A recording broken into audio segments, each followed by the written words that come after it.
He was Robb Stark, king in the north, and the moonlight gleamed on the armor of his outriders as they pressed ahead beneath the shadow of the mountains that shielded the western approach to Casterly Rock. Every breath he took felt like the approach of something monumental.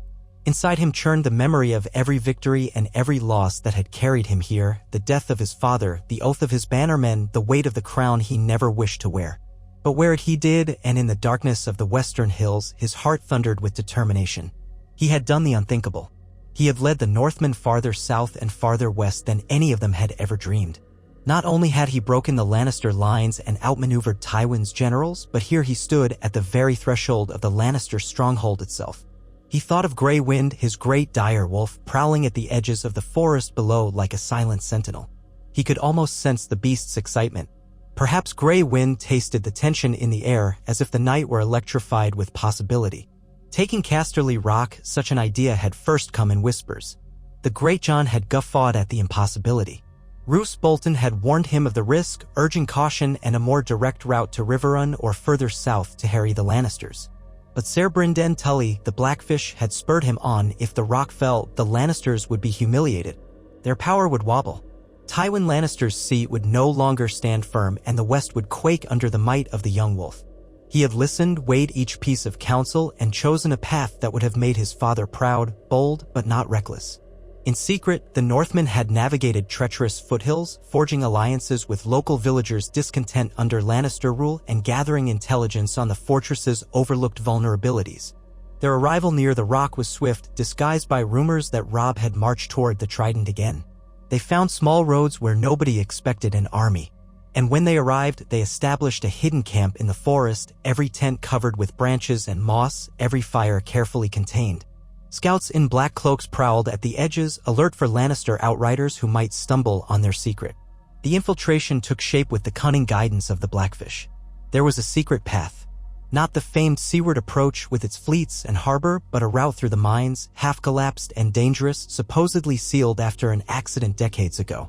It was said a child of House Lannister had once played there, and the tunnels had been left untouched since.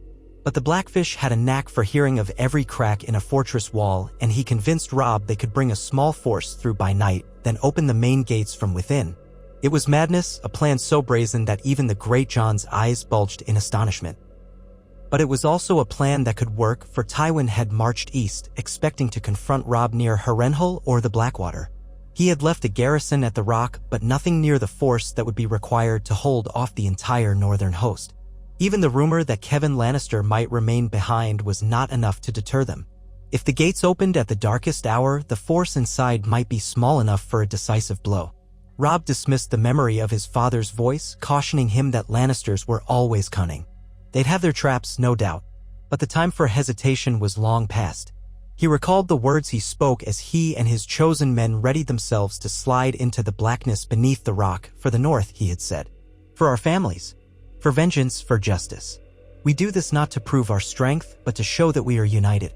That we do not fear the lions in their den. And now, at this moment, the plan had brought them here, gazing at the ramparts that rose like fangs against the moonlit sky. The main body of his host had come behind him under cover of darkness. No horns would be sounded, no announcements made. They needed only the slightest advantage. Tomorrow, the Lannister garrison would awaken to find their gates battered down or quietly unbarred and thrown wide to the unstoppable tide of Northmen. Robb prayed to the old gods, and perhaps the new as well, that it would be quick, that the losses would be minimal. Yet war was never gentle. He knew that. The tension in his gut told him there was no turning back. He inhaled sharply and turned toward the men around him. They were watchful, silent, braced for combat.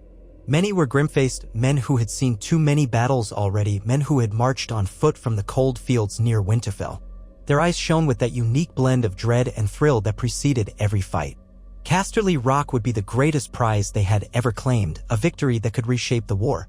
It wasn't only about capturing Tywin Lannister's seat of power. It was about sending a message that the North would not bow. That the Boy King with the direwolf banner stood as fearsome as any lion that roamed the western hills. In the distant gloom, Grey Wind's low growl sounded like thunder. Robb nodded to the handful of scouts who had flitted out to reconnoiter the final stretch. They melted into the shadows. He glanced at his mother's banner, still folded to hide the dire wolf, the cloth that had flown at Oxcross and the Whispering Wood. He thought of Catelyn miles away now, forging alliances to keep the Freys neutral or on their side if possible. He thought of his sisters, Sansa and Arya, their fates uncertain in King's Landing. And he thought of his father, Ned, executed before the eyes of half the city, the cost of honesty and duty. Justice, he told himself. For you, father. Tonight I set foot in the seat of your enemies. At Robb's side, the Blackfish exhaled softly and spoke under his breath. We must move soon. Dawn is not our friend. If the Lannisters discover even a whisper of us, they could hold the rock for days, weeks, until Tywin's return. We cannot let that happen. Robb nodded. He gestured to Roose Bolton, who, despite his pale eyes and unsettling manner, had proven valuable in the planning. Bolton pointed with a slender finger toward an outcropping of rock. The plan was clear. A wedge of picked men, led by Bolton and a few of his Dreadfort knights, would circle and keep watch. They were not to strike until the inside team gave the signal, an arrow of green fire from the battlements if they succeeded in seizing them. If the infiltration failed, well, they would rely on cunning and siege tactics, but that could cost them dearly. The men who would slip into the tunnels were sworn to House Stark, House Tully, and even a few from House Karstark. A small band no more than 30. Brynden Tully would lead them, for his skill in stealth was formidable, and Robb would follow close behind. Many counseled the king in the north to remain with the main force. But Robb insisted. He would not hide behind lines while his men risked their lives in the black corridors beneath the enemy's seat. They needed every advantage of leadership and morale. And deep down, something in him demanded that he face these enemies with sword in hand. By the time the group reached the entrance to the old mine, the moon was high but veiled by drifting clouds. The air smelled of stone, dust, and faint brine. Though the sea lay on the other side of the rock, the smell seeped through cracks in the cavern. Their plan hinged on the rumor that these mines, long exploited for gold, connected with the labyrinthine dungeons that snaked through the underbelly of the fortress. The Lannisters had apparently collapsed most of the old tunnels to prevent smugglers or squatters from sneaking in, but one route was said to remain open if you knew where to look. The men lit small lanterns, carefully shielded, and ducked into the maw of the mine. The walls pressed in close, revealing ancient timber supports and pathways strewn with rubble. Dust rose under their boots.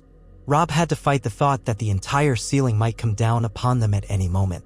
Each step was taken slowly, quietly. Brynden Tully led the way with an uncanny sense for the route. Occasionally, they passed disused rails on which mine carts once rolled, the metal rusted to a brownish, flaking crust. Spiders scuttled in the corners, unsettled by the sudden intruders. No one spoke above a whisper. They had rehearsed this route in their minds from memory and half-formed rumors. At times, Bolton paused to tilt his lantern at an intersection, deciding which path was more likely. A few times they circled back, for the collapsed timbers blocked what should have been an entrance. The sense of time stretched and twisted in the claustrophobic dark. Robb's heart hammered with each careful step, every shifting pebble. In that subterranean hush, even a soft footfall sounded like a thunderclap in his ears. He had almost begun to wonder if the entire route would be a dead end when they emerged into a broader passage with steps cut into the stone. At the top of the steps loomed a heavy iron grate, half rusted. The group paused. The Blackfish signaled for silence. He and two others moved forward to inspect the grate. They pressed on it, tested the hinges. Then one man, lean and wiry as a cat, drew forth lockpicks and set to work. Minutes crawled by as the lockpick steel tools scraped inside the corroded lock. Robb could scarcely breathe. Another few moments and the lock quietly clicked. The man lifted the grate, muscles straining silently, and slid it aside just enough for the party to slip through. Beyond lay a cramped corridor of stone that was clearly more structured than the rough mineshaft. The architecture bore the stamp of old Lannister expansions, a centuries-old walkway that must have been part of their lower dungeons or storage tunnels. They guided themselves by lamplight. Robb tensed at every corner, expecting to see Lannister guards or a patrol, but they encountered only flickering torches mounted on walls. An occasional scurrying rat was the only movement. The air felt stale, as though it had known few living visitors in a very long time. Eventually, the corridor ended at a narrow spiral staircase leading upward, carved into the stone. Here, they doused their lanterns, for the corridor above was faintly lit by regular torches. A single guard's voice carried down to them in a bored mumble. The infiltration party tensed, hands moving to sword hilts. Brynden Tully edged forward, quiet as a whisper.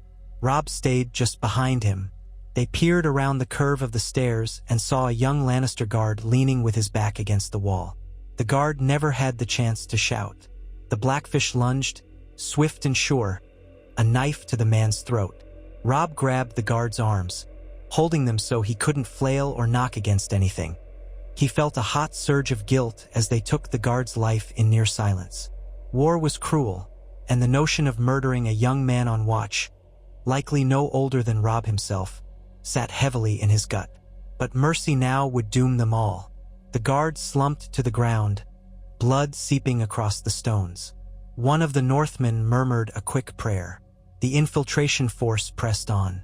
The corridor at the top of the stairs branched left and right. The Blackfish traced a quick circle in the air with his finger, his signal for them to split. Most of the men would go left, deeper into the fortress from below, while a smaller detachment of 5, including Robb, would attempt to find a more direct route upward that might lead them toward the main gatehouse or the ramparts. Brynden Tully, equally at home in these infiltration tactics, chose the left corridor for himself. He flashed Robb a glance that seemed to say, "Keep yourself alive, nephew." Then he was gone, leaving the rest in tense silence. Robb licked his lips. His heart pounded hard enough that it seemed to shake his entire body. But there was no turning back now.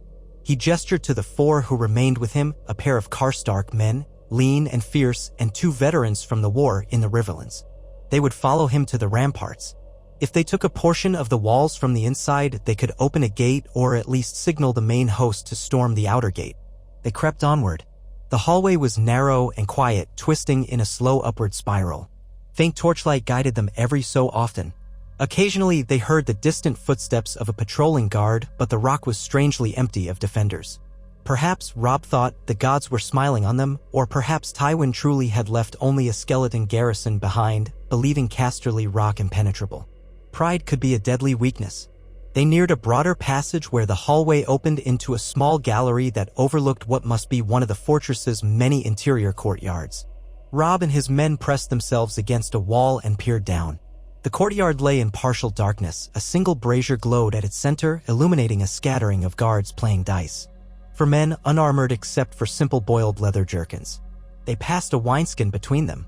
Robb felt a pang of unease, for 4 men on the ground below might raise an alarm if they spotted anything amiss in the gallery above. Yet to fight them risked a commotion. With hand signals, Robb directed the others to move quietly along the balcony. They placed each step carefully to avoid loose stones. The guards below laughed at some joke, oblivious to the king in the north passing overhead. When Robb reached the far side, he exhaled slowly, relief washing over him. But then he froze. He heard the sharp bark of a dog from somewhere nearby, too close. The men below snapped to attention, one grabbing a torch and gazing upward. Robb's breath caught. If that torchlight found them, all would be lost. One of the Karstark men motioned frantically to keep moving. Robb swallowed and guided them onward. He glanced over his shoulder and saw the guard with the torch stepping out into the courtyard, scanning the gallery. The man squinted, but perhaps the poor lighting spared them. Finally, after a tense few moments, he turned away. Robb felt the tension ease from his limbs. They carried on, deeper into the fortress. Time felt distorted. They passed storerooms, small antechambers, even glimpsed a set of stairs leading to a large golden door that must open to more opulent sections of the castle. But they kept to the dark passages until at last they reached a small sally port that overlooked the outer walls. It was guarded by 2 men in the black and gold livery of House Lannister. Through the narrow slit of a window, Robb saw the glimmer of moonlight on the ocean far below, and to his other side, the hidden forest from which the northern host would emerge. The 2 Lannister men at the post did not appear particularly alert.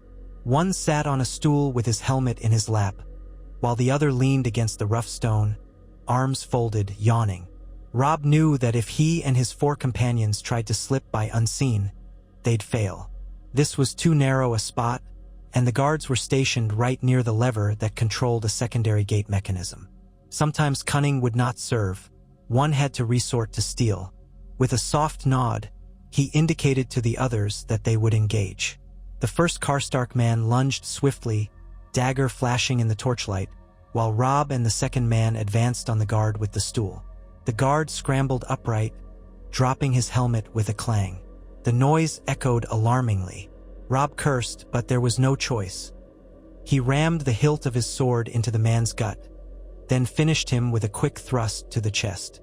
The second Lannister managed a gasp as a dagger caught him in the throat. Both guards collapsed with minimal fuss, but not no fuss. The clang of the fallen helmet rang in Robb's ears. He feared it would draw others. A heartbeat passed. Silence.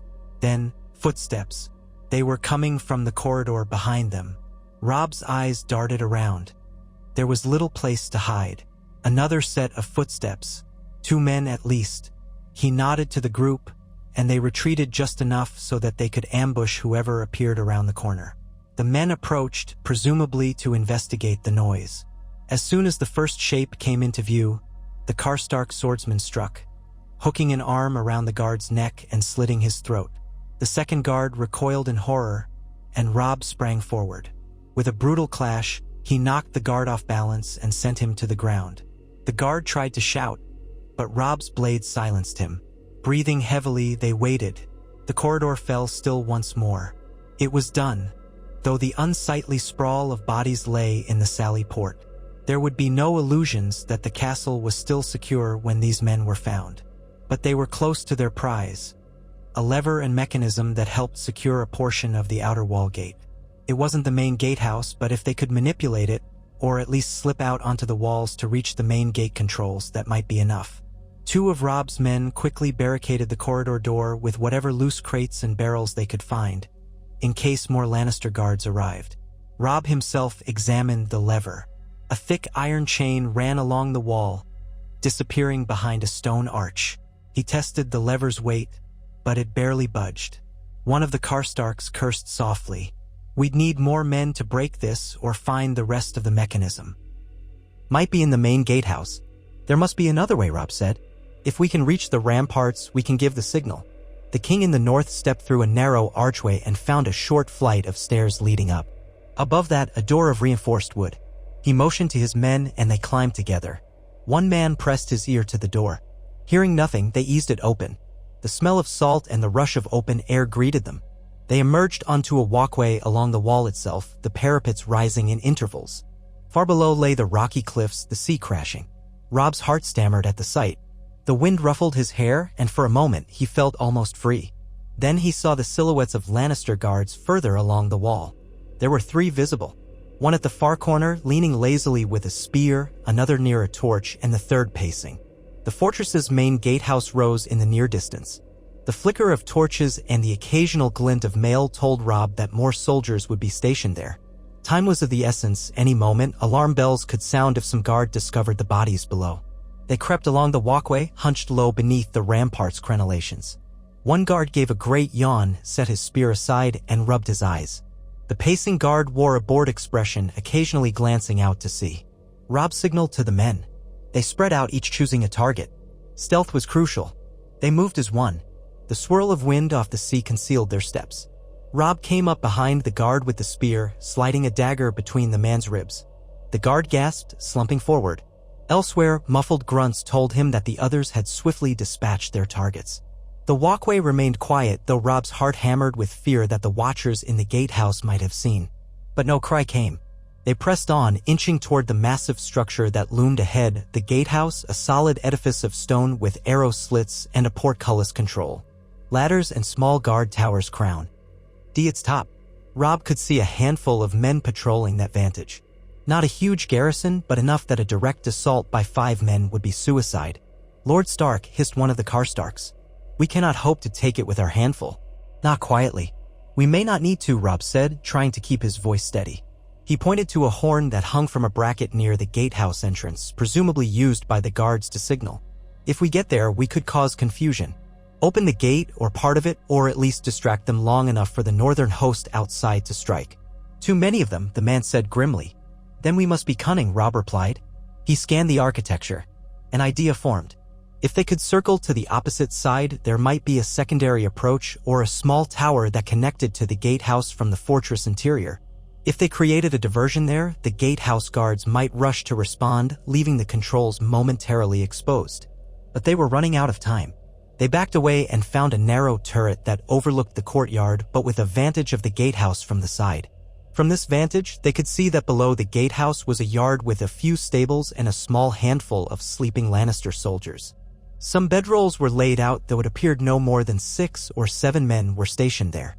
2 were on watch, leaning on their spears near a brazier. Robb seized upon a plan. "We'll set a fire," he whispered. "Something to draw them out. While they rush to douse it, we move up to the gatehouse, kill whoever remains there, and open the gate. The signal arrow goes out, our men rush in. It's a risk, but we've come this far." The Karstarks nodded, though they looked uneasy. One of them drew out a small flask of oil. Carefully, they descended into the turret until they found a storeroom with hay bales and old wooden beams for repairs. Quietly and swiftly, they spread the oil around, letting it soak the hay. Then, with flint and steel, they sparked a tiny flame. The hay began to smolder. They fanned it just enough to catch a flame, then retreated, letting the blaze crawl across the wooden beams. It didn't take long for thick smoke to begin curling up. Robb and his men hurried back toward the vantage that overlooked the yard. Already an orange glow danced at the turret's windows. The smoke wafted high, and a flicker of alarm crossed the watchers' faces below. They started calling out, rousing the men sleeping in bedrolls. One of them shouted, "Fire!" in the turret. Another man sprang up, half-dressed, shouting, "Get water!" The yard was consumed by frantic motion. Men stumbled around, trying to form a bucket line from a nearby well. Smoke began to billow in earnest. The gatehouse door swung open, and a few more Lannister guards came out, confused. Robb saw them gesturing up at the turret. This was the moment. They were leaving the gatehouse lightly manned to fight the fire. Robb waved his men forward. They crept down a short stone staircase that led to a side door near the gatehouse. There, he spied a single guard at the door, peering across the yard. Without hesitation, Robb and the Karstarks rushed him. They were quick and silent, dispatching him before he could cry out. The door opened onto a short passage leading into the gatehouse interior. A corridor branched off, presumably to living quarters, but the main passage angled toward the mechanical rooms where the portcullis gears and gates could be operated. The stench of burning wood grew stronger, and shouts echoed from outside. In the gatehouse's central chamber, 2 men frantically rummaged for buckets or sand. The structure had begun to fill with smoke from the nearby blaze, making them think the entire fortress might be threatened. Robb and his men took advantage, attacking in a swift flurry of steel. Both guards fell before they could react. Robb's sword arm felt leaden, weighed by the brutality of these kills. Still, he pressed on, chasing the sense of destiny that drove him. They found the lever and gear system, great iron wheels connected by chains, all designed to raise the portcullis and unbar the main gate. Robb grabbed one of the large levers and heaved. It refused to move. He grit his teeth, summoning his strength, while one of the Karstarks helped. Slowly, the mechanism screeched. The chain rattled. Outside, the heavy iron portcullis began to rise. It rose only a foot before something jammed with a groan, and the lever resisted further movement. One of Robb's men cursed. Another chain had to be released. They fumbled in the haze of smoke. The fortress's alarm might be raised any moment. The men outside could notice the portcullis creeping upward. If that happened, they might rush back in force. Finally, they found a secondary wheel that locked the mechanism. They kicked it loose, the metal catch snapping with a clang. Then, with renewed force, they raised the lever again. The chain clanked more steadily. The portcullis lifted with agonizing slowness, inch by inch, until it was high enough for a man on horseback to pass. Robb nodded breathlessly. "That's enough," he said. "Let's signal." One of the Northmen produced the specially prepared arrow, its tip wrapped with a volatile concoction that would blaze green in the night sky.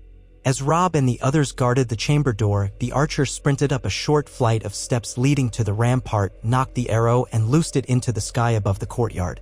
The arrow traced a glowing arc before igniting in a sickly green flare. That was their sign to the northern host waiting in the woods. Through the slit of a window, Robb peered out. The men in the courtyard shouted in confusion, pointing up at the phosphorescent streak. He imagined the watchers on the walls might do the same. Soon, horns would blow, but not before he hoped the main host would charge across the open ground toward the raised portcullis. He looked down from the gatehouse. Even in darkness, he could just make out a surge of movement from the tree line beyond the fortress approach. Torches flickered.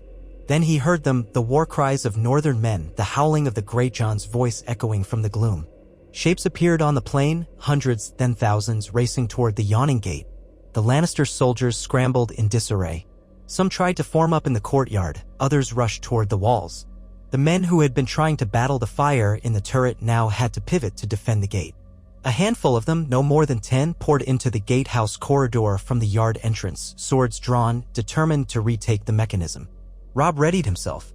He and his men braced behind an overturned table and battered barrels. The Lannisters came at them with furious shouts. The first man leapt over a barrel, swinging a longsword. Robb parried, sparks flaring as steel met steel. The collision rattled his arms. Another guard tried to flank them, but a Karstark swung a brutal blow that caught the Lannister in the neck. Blood sprayed across the stone. Smoke from the fire drifted into the gatehouse, stinging their eyes, but Robb refused to yield. He slashed at the first man's leg, then drove his sword into the man's torso. A pain scream followed. Another Lannister soldier roared a challenge, only to be tackled by a Northman who stabbed him repeatedly. The corridor was chaos, screams, and the clash of steel echoing in the enclosed space. The swirl of smoke turned the fight into a nightmare of half-seen figures. But the Northmen fought on with a fierce resolve. This was their king by their side, and they would not fail him. At last, the corridor fell quiet. Their foes lay slain or groaning on the ground. One of Robb's Karstark men had taken a cut across the shoulder, but he was still able to fight. The others had cuts and bruises, but nothing fatal. Robb's breathing was ragged, sweat and soot smearing his face. Outside, the sounds of battle escalated.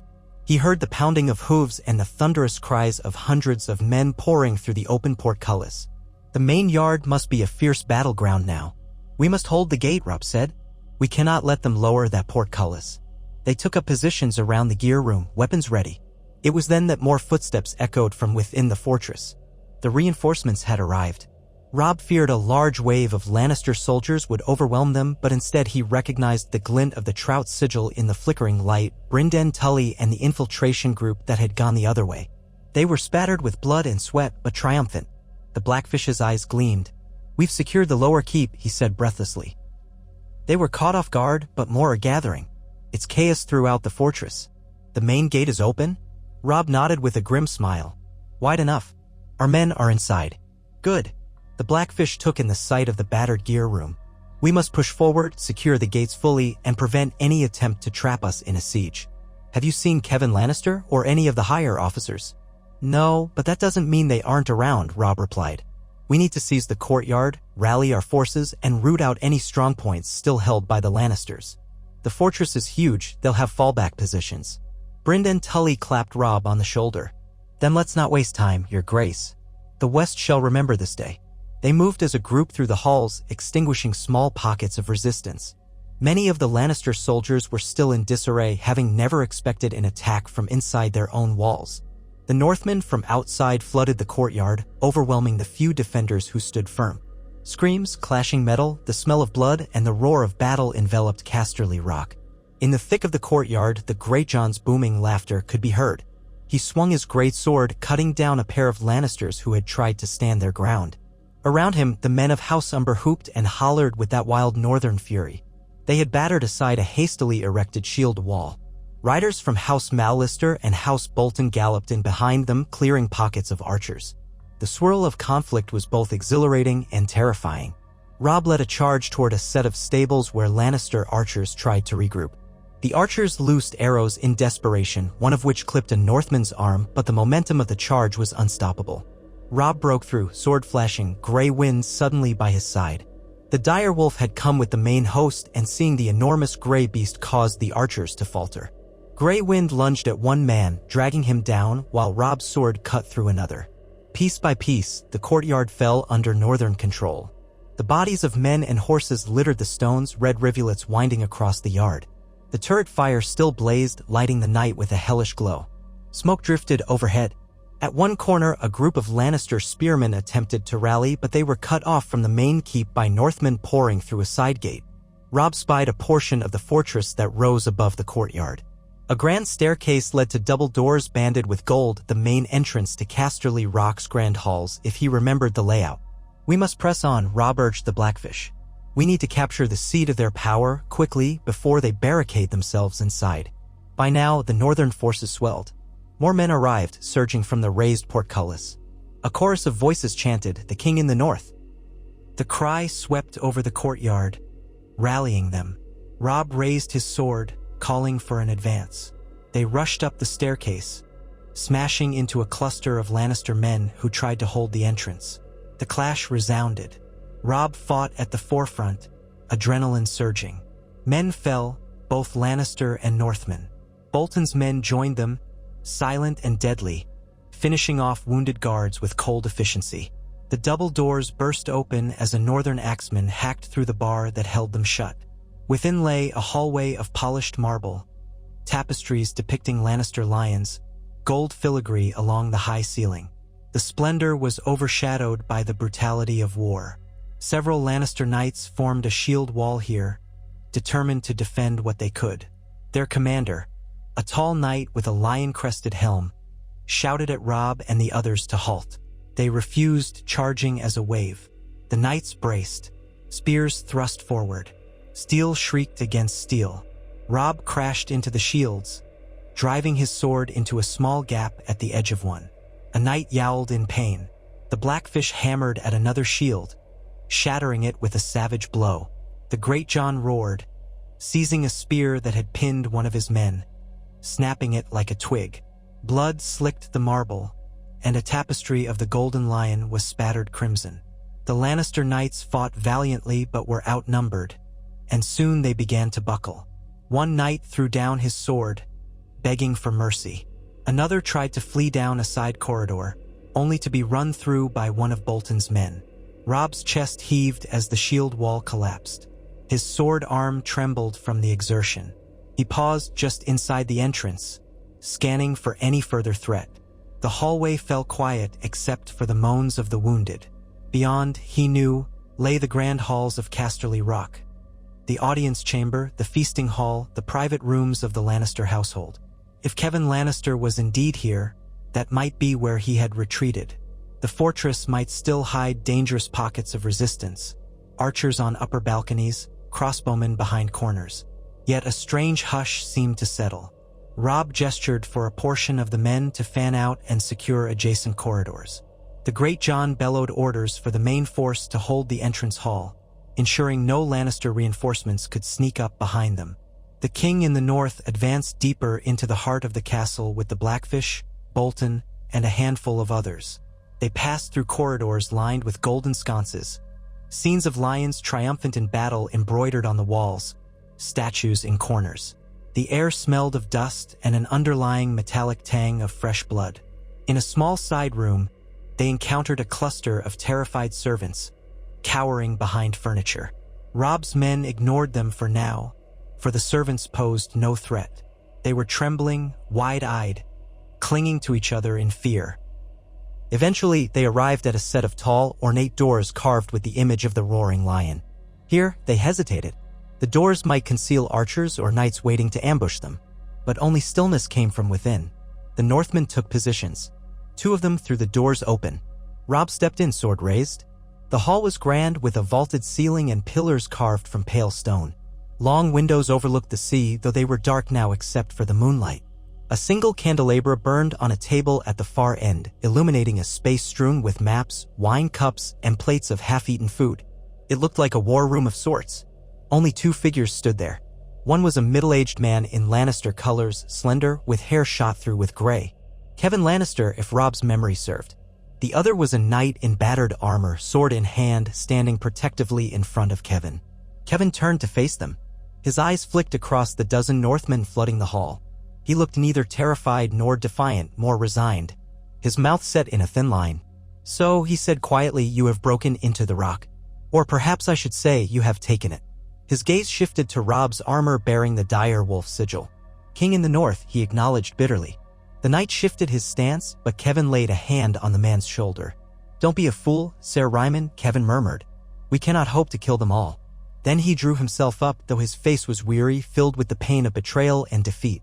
"My nephew Tywin has underestimated you, it seems." Robb felt the tumult of triumph and caution swirling within him. Kevan Lannister was the brother of Tywin, a practical man by reputation. Not as cunning or ruthless as Tywin, nor as devious as Cersei, but formidable in his own right. "Lord Kevan," Robb said, voice echoing slightly in the grand hall, "Casterly Rock is ours. There need be no further bloodshed if you command your men to lay down their arms." Kevan's eyes flickered with anger and sorrow. "I have only a fraction of the men who once guarded this castle, and many of them are dead or dying in the courtyard. Have you come to slay me as well?" Robb tried to keep his tone calm, though adrenaline still coursed through him. I have come for justice. For my father, for the North, for all who have suffered under House Lannister's schemes. But I'm not here to murder captives.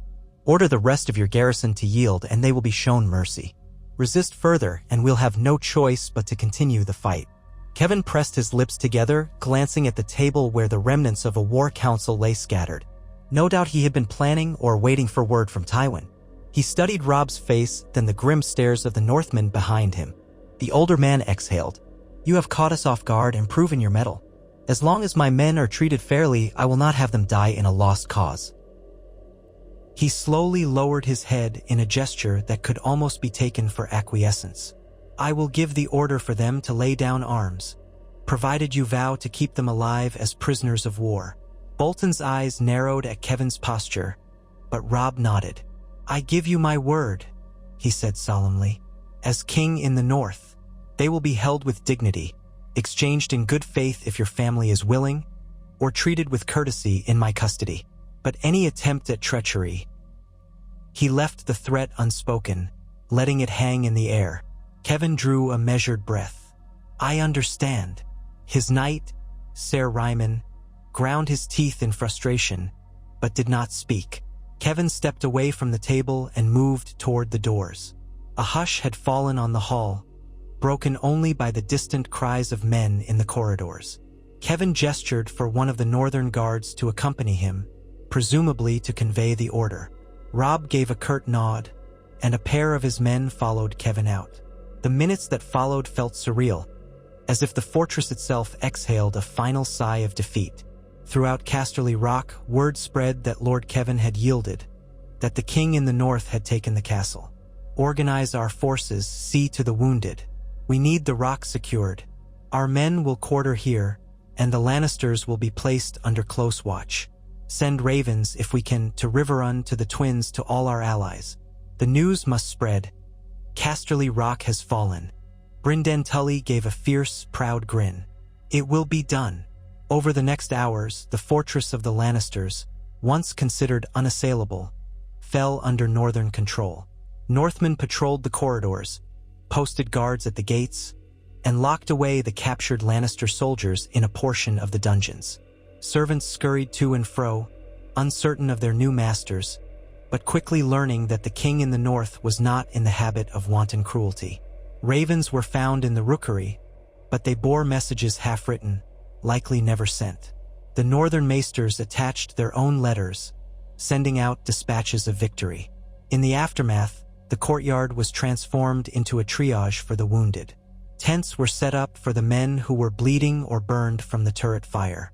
Robb strode among them, offering words of encouragement to the Northmen.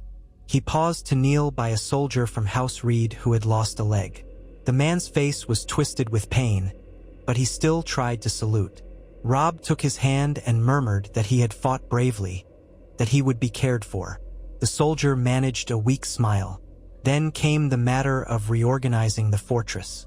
Rooms were claimed for the king in the north and his war council. The Great John promptly seized an entire wing to quarter some of the more unruly northern bannermen, roaring with laughter that they were in the lion's den. The Bolton men took a corner of the keep that was rumored to hold a wine cellar. The Blackfish coordinated the overall watch, ensuring that no hidden passage would let Lannister loyalists slip away. Night receded, and dawn's pale light found Robb in the throne room of Casterly Rock, a chamber that once displayed the grandeur of the Golden Lions. Though not a throne room in the sense of the Iron Throne, it served as a seat of power for House Lannister, with steps leading to a gilded chair set beneath towering pillars. Robb stood at the foot of those steps, exhaustion tugging at his limbs. He could scarcely believe that he, a son of Winterfell, was in Tywin Lannister's seat of power, having taken it by cunning and force of arms. Kevin Lannister arrived under guard, accompanied by Roose Bolton, who seemed quietly triumphant though his pale eyes revealed little. Kevin carried himself with a somber dignity. He approached the gilded chair but did not look at it. Instead, he turned to Robb. So now it is done, he said, voice thick with resignation.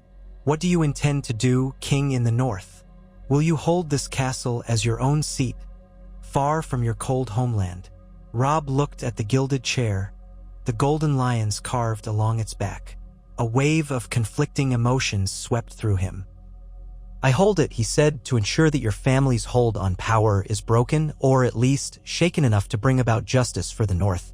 I have no desire to claim the West as my own land, but neither will I abandon this fortress to be retaken. Tywin Lannister must know what it is to be vulnerable. He must feel what the North has felt, what the Riverlands have felt." Kevin's expression was unreadable. He might have found a bitter respect in those words, or perhaps contempt. "You are playing a dangerous game.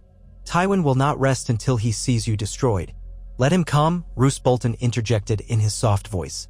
"We shall greet him accordingly behind these high walls." Robb glanced at Bolton. "We must not grow arrogant.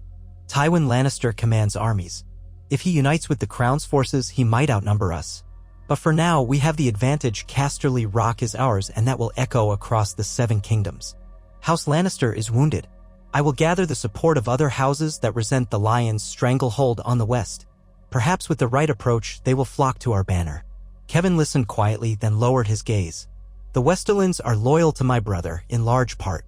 But if their seat has fallen so swiftly, many may question that loyalty. You have your propaganda victory, King in the North." Robb's lips pressed into a firm line. He was weary to the bone, but the responsibilities of victory weighed heavily. Men would expect him to lead, to plan, to handle the captivity of Kevin Lannister and so many others. He had to appoint a Castellan to govern while he planned the next move. 1,000 decisions lay ahead. But for now, he was simply a young man who had fought against all odds and come out triumphant, blood crusted on his sword, 1,000 hearts looking to him with hope. The day stretched on with the slow, methodical tasks of sorting through the fortress. The blacksmith's forges were commandeered to repair arms and armor. The stables were converted to house the new horses brought in by the Northern Cavalry. Kitchens bustled with frantic energy to feed an entire new host occupying the castle. Every corridor was checked for hidden passages, every tower manned by Northern guards. Ravens fluttered from the rookery with letters of exultation and pleas for new alliances. In the midst of it all, Grey Wind prowled restlessly, sniffing corners, occasionally baring his teeth at cowering servants. Robb had to calm him, stroking the direwolf's thick fur. Some of the Lannister servants whispered of a demon wolf stalking their halls. Robb offered them small words of reassurance, trying to differentiate himself from the cruelty they might expect from a conquering warlord. But fear ran deep in them. He could not dispel it overnight. By evening, a group of high-ranking Northern bannermen gathered in what had once been the Lannisters' feasting hall. The meal was a subdued affair, though some men cheered and clapped one another on the back, exulting in their improbable success. The Greatjon began to suggest that they rename the rock or carve a dire wolf over every lion in the fortress. The Blackfish reminded him that it was more important to fortify their position against the possibility of Tywin's return. Roose Bolton quietly observed them all, occasionally offering a murmur of agreement. Robb gave a short speech to the assembled men, praising their courage, their loyalty, their sacrifices. He announced that Kevin Lannister and the other highborn prisoners would be treated honorably, but that any sign of treachery would be met with swift retribution. He told them all that this was just the beginning, that King's Landing still held the Iron Throne and that Tywin Lannister's armies roamed the realm. But for tonight, they could let themselves feel the triumph. In that moment, he thought of his mother. He pictured her face, how she would react when she heard that her son had captured Casterly Rock. Perhaps she would be horrified at the boldness, or perhaps quietly proud that he had avenged Ned by taking the seat of their greatest enemies. He thought of his sisters in King's Landing, Sansa so gentle and Arya so fierce. Did news of this victory mean anything to them? Would it help or harm their plight? The war was a tangled knot of claims and feuds. This victory could shift the balance for better or worse. Still, as he laid his head down that night in the grand bedchamber that once belonged to the Lord of Casterly Rock, exhaustion finally overcame him and he drifted into a dark, dreamless sleep. In the morning, he awoke to sunlight streaming through tall windows. It took him a moment to remember where he was. Then the memories came flooding back, an entire fortress captured, the possible wrath of Tywin Lannister to come. He swung his legs out of bed and felt the cool marble under his feet. The burdens of the day immediately crowded in, but he tried to steady himself. This is what it means to be a king, he told himself. To bear the crown is to bear the responsibility, the triumph, and the threat. He dressed quickly with the help of a timid servant who flinched every time Robb moved. Then he met with Brynden Tully, Roose Bolton, the Greatjon, and other key leaders. They gathered in what had become their war council room, a smaller chamber just off the Grand Hall. Maps of the Westerlands lay spread before them, along with scraps of intelligence gleaned from the castle's records. Roose Bolton tapped a finger on a map that showed the roads leading to the rock. Tywin Lannister took the majority of his host eastward, likely to the Riverlands or near Harrenhal, believing you were headed that way.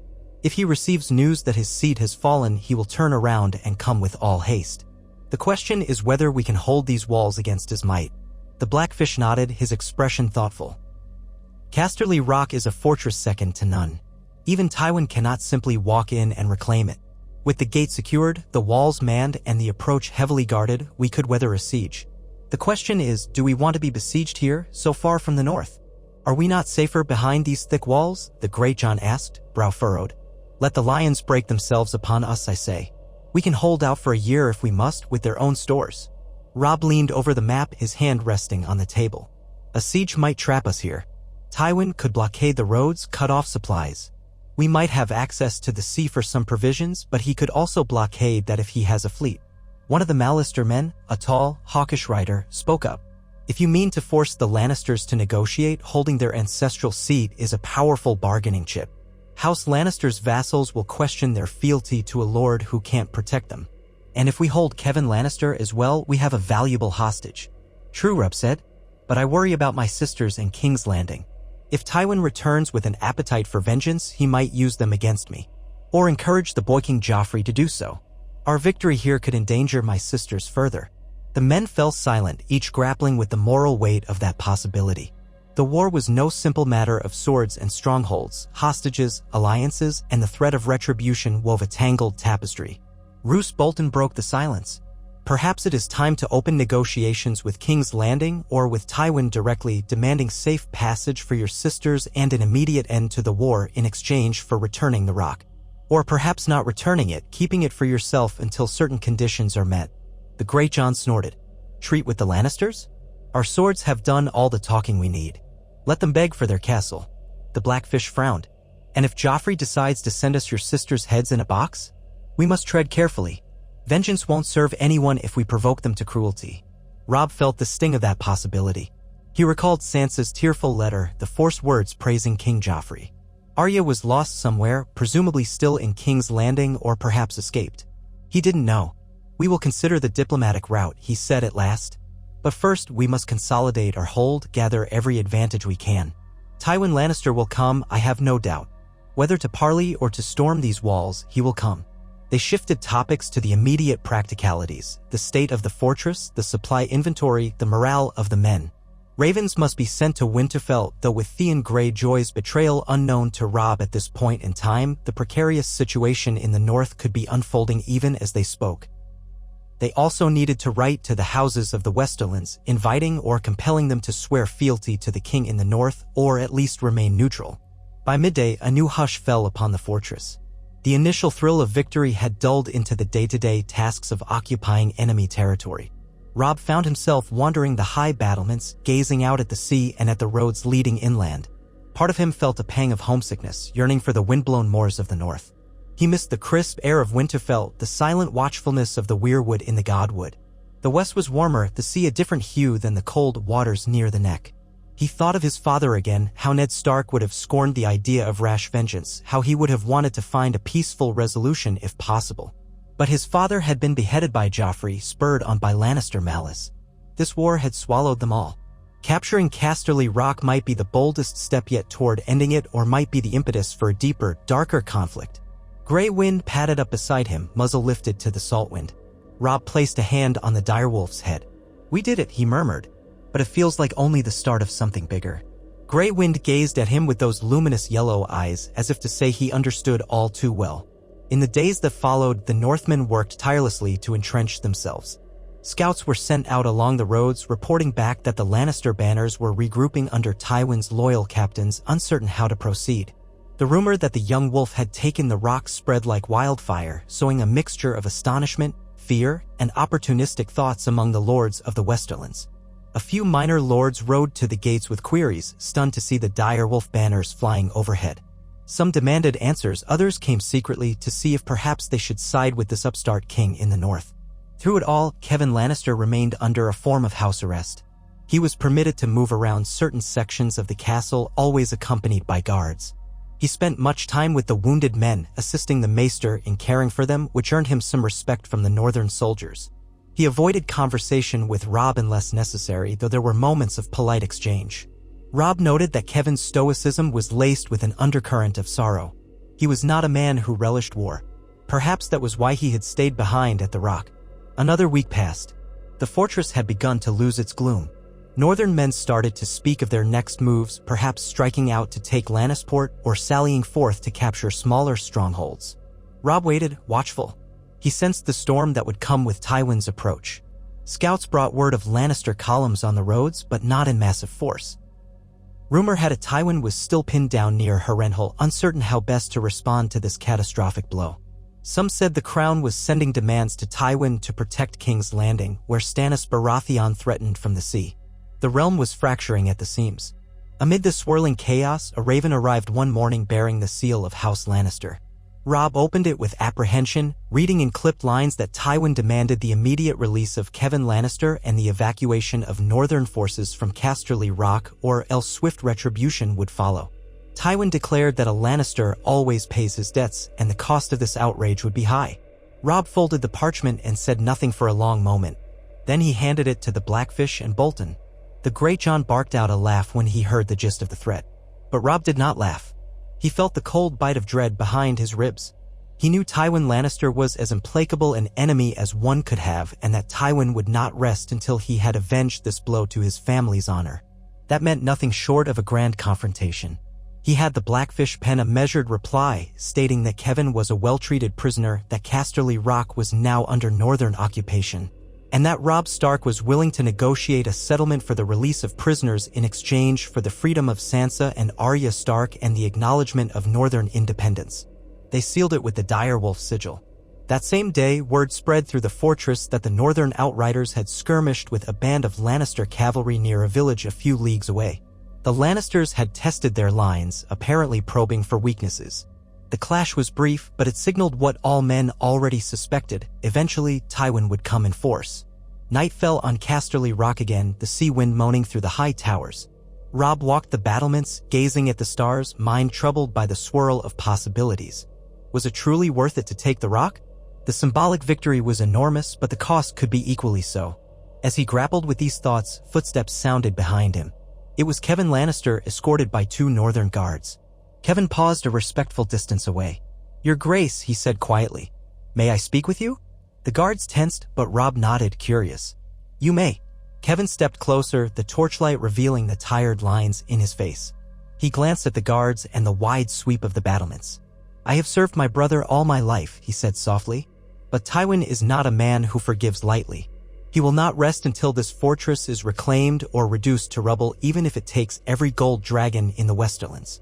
You stand at a crossroads, King in the North." Robb studied Kevan's eyes. "What would you suggest, my lord?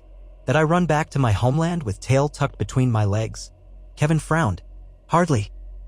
I know you are not a coward. You have proven that. But you might consider that you hold my life in your hands, and through me you may have a chance at negotiating with my brother. If you return the rock to his hands, or at least show mercy in your demands, perhaps he will yield something. Perhaps not." He paused, the wind stirring his hair. "I do not know, but I have seen Tywin Lannister unleash devastation when he is cornered. The 7 kingdoms may burn." Robb listened, thinking of the men who bled to gain this fortress. The men who died. The father he lost. "I did not start this war," he said, voice heavy. "Joffrey executed my father. The Lannisters tried to crush the Riverlands. Do you now ask me to simply hand back this advantage?" "I do not ask anything," Kevan replied quietly. "I only warn. The Lannisters' capacity for vengeance is great. If you stay here, you may face an army thrice your size. Or if not thrice, enough to match your position. And what then? Another bloodbath, more fathers lost, more orphans made. We are at war," Robb said. "One side must prevail." Kevan's shoulders slumped. "So it is." He turned to look out at the dark sea. "I only wonder if there is a better way." Robb studied him for a moment. "If Tywin is wise, he will negotiate. But he has never shown mercy before. We shall see." They stood in silence for a time, the waves crashing below, the wind keening among the battlements. Then Kevan left with his guards, retreating into the fortress. Robb remained heart-heavy, mind buzzing with the questions of what would come next. He could feel the shape of the war changing, shifting around this single radical event, the fall of Casterly Rock. 1,000 new alliances and enmities might form, 1,000 new tragedies or triumphs unfold. Yet for now, House Stark had done what no one else had ever done, seized the lion's den from within. In the days that followed, more letters arrived. Allies wrote to congratulate him, enemies to denounce him, uncertain lords to inquire. The trickle of captives and minor lords giving themselves up to the new masters of the Rock continued. Some of Tywin's sworn swords led small raids, but found themselves turned away at the walls. All the while, winter crept closer, though in the west it was less bitter than in the north. Among Robb's own bannermen, a strange new confidence took hold. If they could defeat the Lannisters in their home seat, what could they not do? Men boasted that they would ride all the way to King's Landing and tear the Red Keep stone from stone.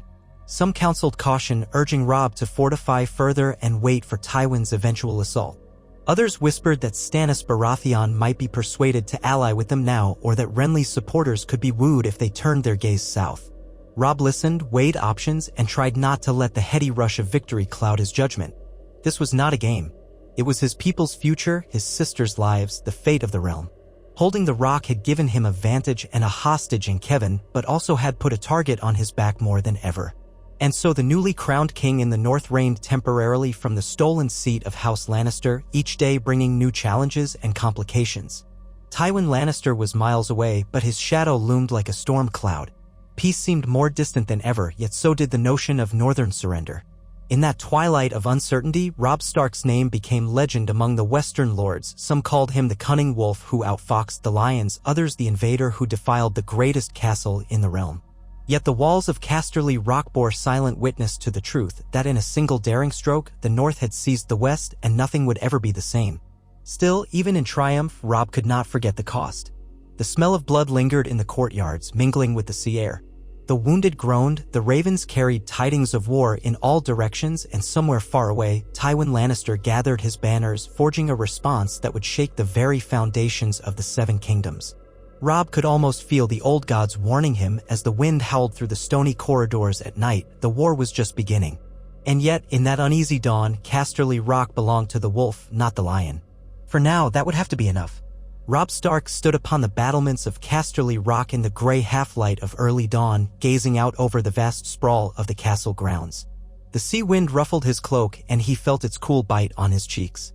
His mind swirled with the enormity of what he had wrought. Only a handful of nights past, he and his men had accomplished the unthinkable, seizing the very heart of Lannister power while Tywin roamed the east in search of his army's elusive foe. Now the boy from Winterfell, king in the north, was master of the Lion's Den. Below, the fortress lay in uneasy quiet. Northmen patrolled the high walls and the massive gatehouse they had so bloodily secured, while former Lannister guards moved about in sullen confusion, some bearing fresh bandages and bruises from the battle. A portion of them had surrendered under Kevin Lannister's order, others still nursed resentment, or fear, or both. Now, as light crept over the parapets, the courtyard began to stir. Northern soldiers kindled fires to cook their meager morning rations. At the same time, a few Lannister servants emerged, rubbing their eyes, uncertain of their duties under their new masters. Robb allowed himself a rare, quiet moment. He breathed in the brine off the ocean, tried to steel himself for the future. He was tired to his bones. He had snatched only a few hours of restless sleep in the bed that had once belonged to the lords of Casterly Rock.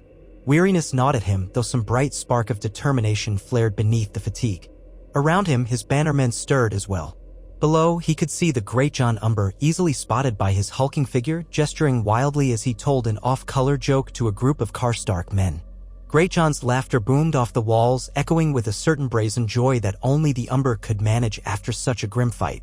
Shifting his gaze, Robb spotted a thinner, paler figure watching the Greatjon from a distance, Lord Roose Bolton. Bolton's expression was as inscrutable as ever. His eyes flickered like a man perpetually evaluating, weighing possibilities. Even in victory, he exuded a quiet disquiet, as if he thrived best in the shadows. Robb forced himself not to shudder. He needed Bolton and his men. They had been instrumental in the infiltration. The day might come when he needed them again, especially if Tywin Lannister appeared with a host to reclaim the rock by force. When Robb descended from the battlements, his boots clanking on the worn stone steps, Grey Wind joined him at once. The direwolf's fur glistened in the new day's light, his muzzle still bearing traces of dried blood from the fighting. Servants drew away in alarm, many of them clearly unnerved by the beast's presence. Robb reached down to smooth the wolf's bristling neck, hoping to offer some reassurance. But Grey Wind was not easily soothed. He lifted his nose, teeth bared in a silent snarl, sensing the aftertaste of fresh conquest, of tension in the air. Robb's path took him through the great yard of the Rock, where a small group of Northmen were helping injured men, both Lannister and Stark sworn, into makeshift infirmaries. A handful of bodies, wrapped in rough cloth, had been laid in a quiet corner near the stables, awaiting burial. His chest tightened at the sight. Each day since their victory had revealed a new layer of cost, and each day fresh burdens weighed on him. He found the Blackfish, Brynden Tully, in a corner of the courtyard, perched on a low wall with a scrap of parchment in his hand. The Blackfish looked up as Robb approached. He had not even removed his dented armor from the previous night. A bruise marred the left side of his jaw, but his eyes were clear. "Your Grace," he said quietly, "ravens have come. One from the twins, one from Riverrun, and one from the east, possibly from Tywin's outriders, though it bears a Lannister seal. We have yet to open it." Robb nodded. "Let us see what the realm has to say about our success." They moved into a side passage off the courtyard.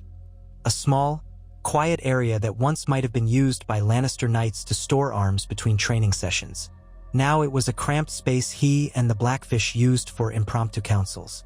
The Great John followed soon after, curious. Roose Bolton drifted in as well, wordless as a wraith. 3 or 4 other northern lords waited outside, prepared to receive instructions if needed. Brynden Tully unrolled the first scroll.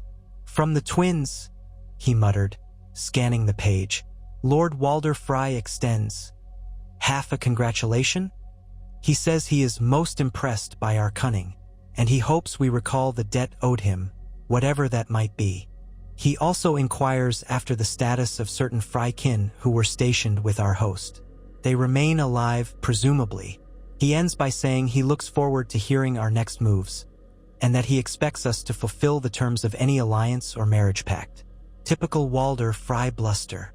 Robb felt a stab of annoyance. The old weasel at the twins rarely missed an opportunity to press his advantage.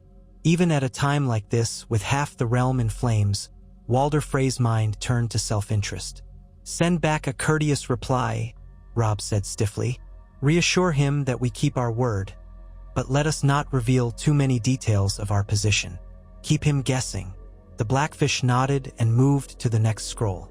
"From Riverrun. They have received our news with utter astonishment. Your mother remains there, or near enough. She left to treat with certain lords in the Vale, but word is she knows by now of your triumph. Riverrun stands resolute but warns that Lord Tywin's smaller garrisons still harass the Riverlands, uncertain how to proceed. Edmure Tully urges you to hold strong, to consider that Tywin might be forced to choose between defending the West or continuing his efforts against the Riverlands. He ends with hope that you might come to Riverrun's aid sooner rather than later." Robb took a slow breath. He had left his uncle Edmure in command of the Riverlands garrison. If Tywin had truly marched a large portion of his force east, then some portion might still remain near Harrenhal or scattered across the fords of the Trident. He could not allow Edmure to face the brunt of that alone, not if Tywin decided to pivot back. "Send word to Edmure," he said. "Tell him we've dug in at the Rock, but we remain mindful of Riverland troubles. Once our position here is secure, we may dispatch additional forces." He did not add that his numbers were already strained or that he worried about the fact that his father's bannermen had marched so far from the north. There were rumors, quiet ones, that the Ironborn were stirring on the western coasts of the north, but no official raven had confirmed it yet. Still, the possibility gnawed at Robb, a dread that Theon Greyjoy might have betrayed him. He told himself it was only rumor, but an itch of unease lingered in his heart. Brynden turned to the final scroll.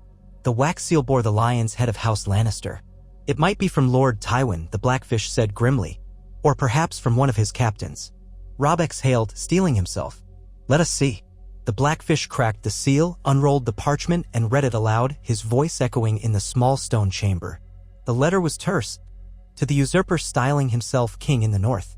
Release my brother Kevin Lannister from your so-called house arrest and vacate Casterly Rock at once, or face the wrath of House Lannister and the Iron Throne. My armies converge to reclaim what is ours by right. Should you surrender now, your men may be spared. Should you continue in this folly, you will be destroyed. A Lannister always pays his debts. Tywin Lannister, Lord of Casterly Rock, Shield of Lannisport, Warden of the West. The Great John let out a derisive snort, crossing his thick arms over his chest. Shield of Lannisport, is he? A pretty title, but he can't even shield his own seat from us. Let him come and try. Roose Bolton's voice emerged from the shadows, low and soft. He has threatened destruction before, and usually he follows through in some manner. But now the realm is in chaos. Tywin must contend with Stannis or Renly's remnants near King's Landing. He must mind the Tyrell alliance forming in the south. He might not be able to fully muster an army to besiege us. Not yet. Still, said the Blackfish, lowering the scroll, he is Tywin Lannister. If he can muster enough men, he might starve us out or try to retake the fortress through treachery. We must be on our guard. Robb nodded, pacing across the chamber's worn floor. We will not abandon the rock. Our entire gambit would be for naught if we skulk away at the first threat. We write to him in return. We will release Kevan Lannister only in exchange for my sisters, Sansa and Arya, safely returned, and for recognition of the North's independence. That is the price of the rock. If Tywin refuses, we hold fast. The Great John thumped his fist on the stone wall. I let him choke on that. We'll have him kneel before the direwolf yet. Quiet lingered for a moment. Then Bolton cleared his throat. We'll need to see if Kevan Lannister remains cooperative. He's nominally given orders for the men under his command to surrender, but some of these Western knights bristle at the notion of obeying a hostage. So far, we've had minimal trouble. Yet we must watch for sabotage. Already, 3 of my men discovered a pair of Lannister guards tampering with the mechanism that controls one of the sally ports. Robb grimaced. I'll speak to Kevan soon. For now, if we catch men in sabotage, place them under guard. I want no needless slaughter, but we can't tolerate subterfuge. We must maintain discipline. He said no more, and after a final exchange of looks, the gathered lords parted ways. Brynden Tully would pen the reply to Tywin and ready a raven. The Great John stomped off to oversee the watch on the gates, while Bolton drifted away in his unnervingly quiet fashion. Robb lingered, suddenly feeling the exhaustion settle upon him again. Soon enough, he gathered himself. Kevan Lannister would need to hear of Tywin's letter and of Robb's demands. The old lion might bristle, but if Kevan truly cared to avoid further bloodshed, he might do something to temper Tywin's fury. With that in mind, Robb found the corridor that led to the private chambers where Kevan was kept, flanked by a pair of guards from House Serwyn. The corridor itself showed signs of the recent struggle, scuffs on the floor, torn banners in the corner, and a few scattered drops of dried blood on the walls. Most had been scrubbed away. Kevan Lannister's makeshift apartment had once served as a lesser guest suite with thick velvet drapes and a small sitting area. Now the door stood barred from the outside. When the guards swung it open, Robb stepped in, gray wind at his side. Kevan sat at a narrow table, carefully studying a faded map. The older man glanced up, bracing himself. There was a wariness in his eyes, but no outright terror. In the days since Robb had taken the castle, Kevan had maintained his composure, cooperating enough to limit further bloodshed. He wore a simple tunic now, no armor or cloak, though a golden lion's sigil was stitched discreetly at his collar. Your Grace, Kevan greeted him, rising. What news from beyond these walls? Robb studied the man a moment, deciding how much to share. A raven from Lord Tywin, he answered, letting the words hang. He demands your release and my immediate evacuation of the rock, or else. I have responded in kind. Kevan's mouth pressed into a line. I see. May I ask the nature of your reply? You may, Robb said, keeping his tone even. I told him we will release you in exchange for my sisters, safe and unharmed, as well as an acceptance of northern independence. And that if he refuses, we stand ready to defend what we've taken. For a moment, Kevan closed his eyes. Robb saw the tension in the older man's posture. When Kevan opened them again, his voice was quiet. My brother will never give up the notion that the North remains under the Iron Throne. Nor will he relinquish your sisters easily. Joffrey and my niece would have a say in that matter, and Cersei, well, she has her own approach to these situations. I fear this war will only escalate. Robb felt an ache behind his eyes. It has already escalated, my lord. The moment Joffrey took my father's head, there was no hope of a gentle peace. But we can still avoid needless slaughter. If Tywin meets me at the table and gives me my family, we might find terms. I didn't want this war any more than you did.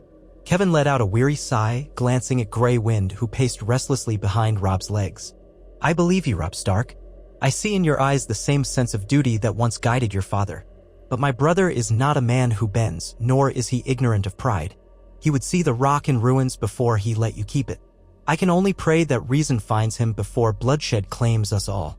Silence spun out between them, heavy and tense. Robb studied Kevin's face. He found no duplicity there, only fatigue and what seemed to be a genuine sadness. "If you truly wish to spare your people further pain," Robb said at last, "I would advise you to encourage Tywin to treat with me. Tell him so in a letter, if you will.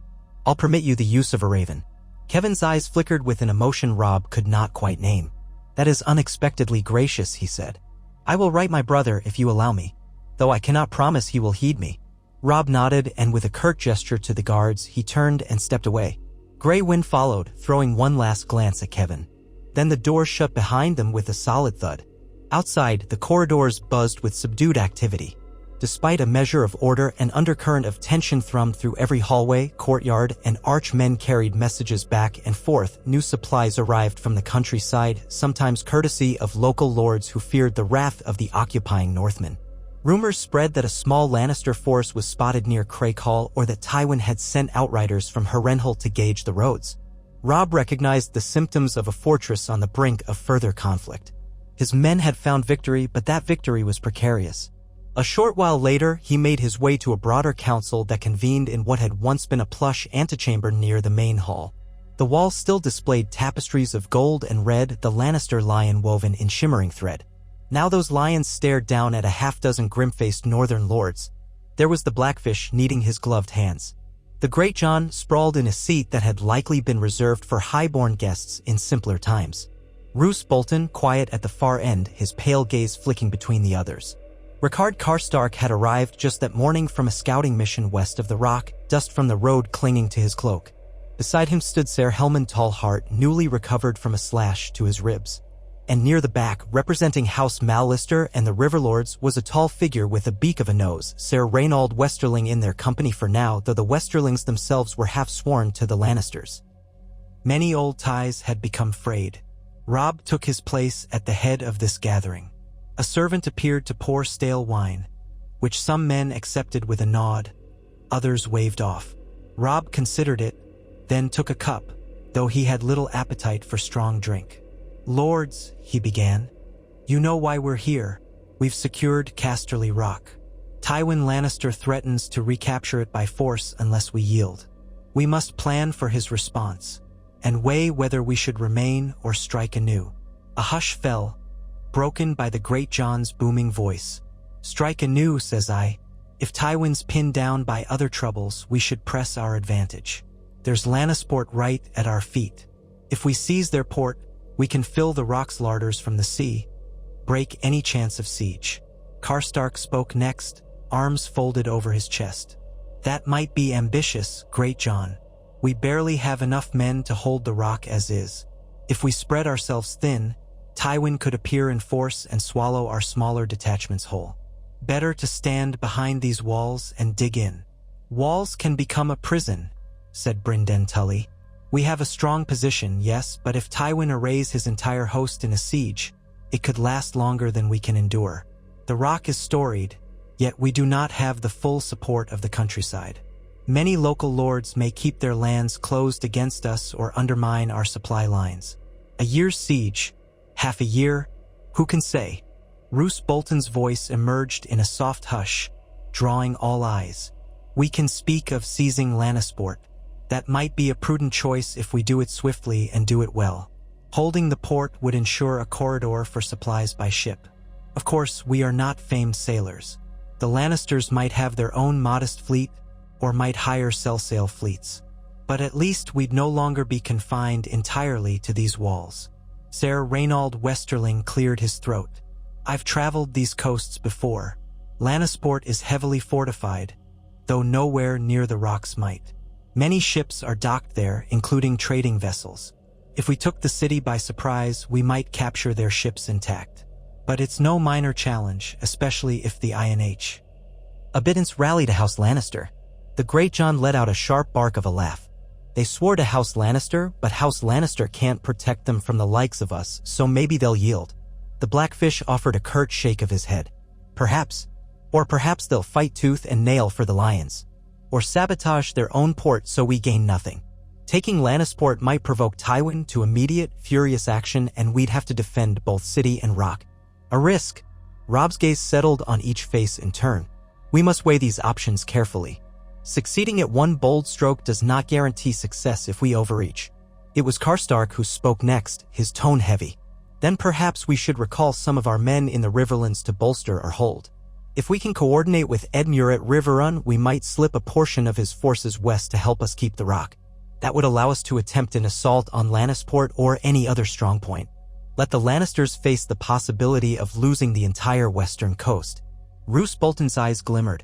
Edmure might risk his own seat by doing so if Tywin's men regroup from Harrenhal or the Golden Tooth. He might find himself open to an attack. We must not forget that you, Karstark, also thirst for vengeance against the Lannisters for your lost kin. I suspect that thirst pushes you to a bold plan. Karstark stiffened, bristling at the implication. I obey my king's commands, Bolton, and I speak plainly for the good of the realm. If I see a chance to grind House Lannister into dust, I'll not flinch from it. The tension in the room crackled, but Robb raised a hand.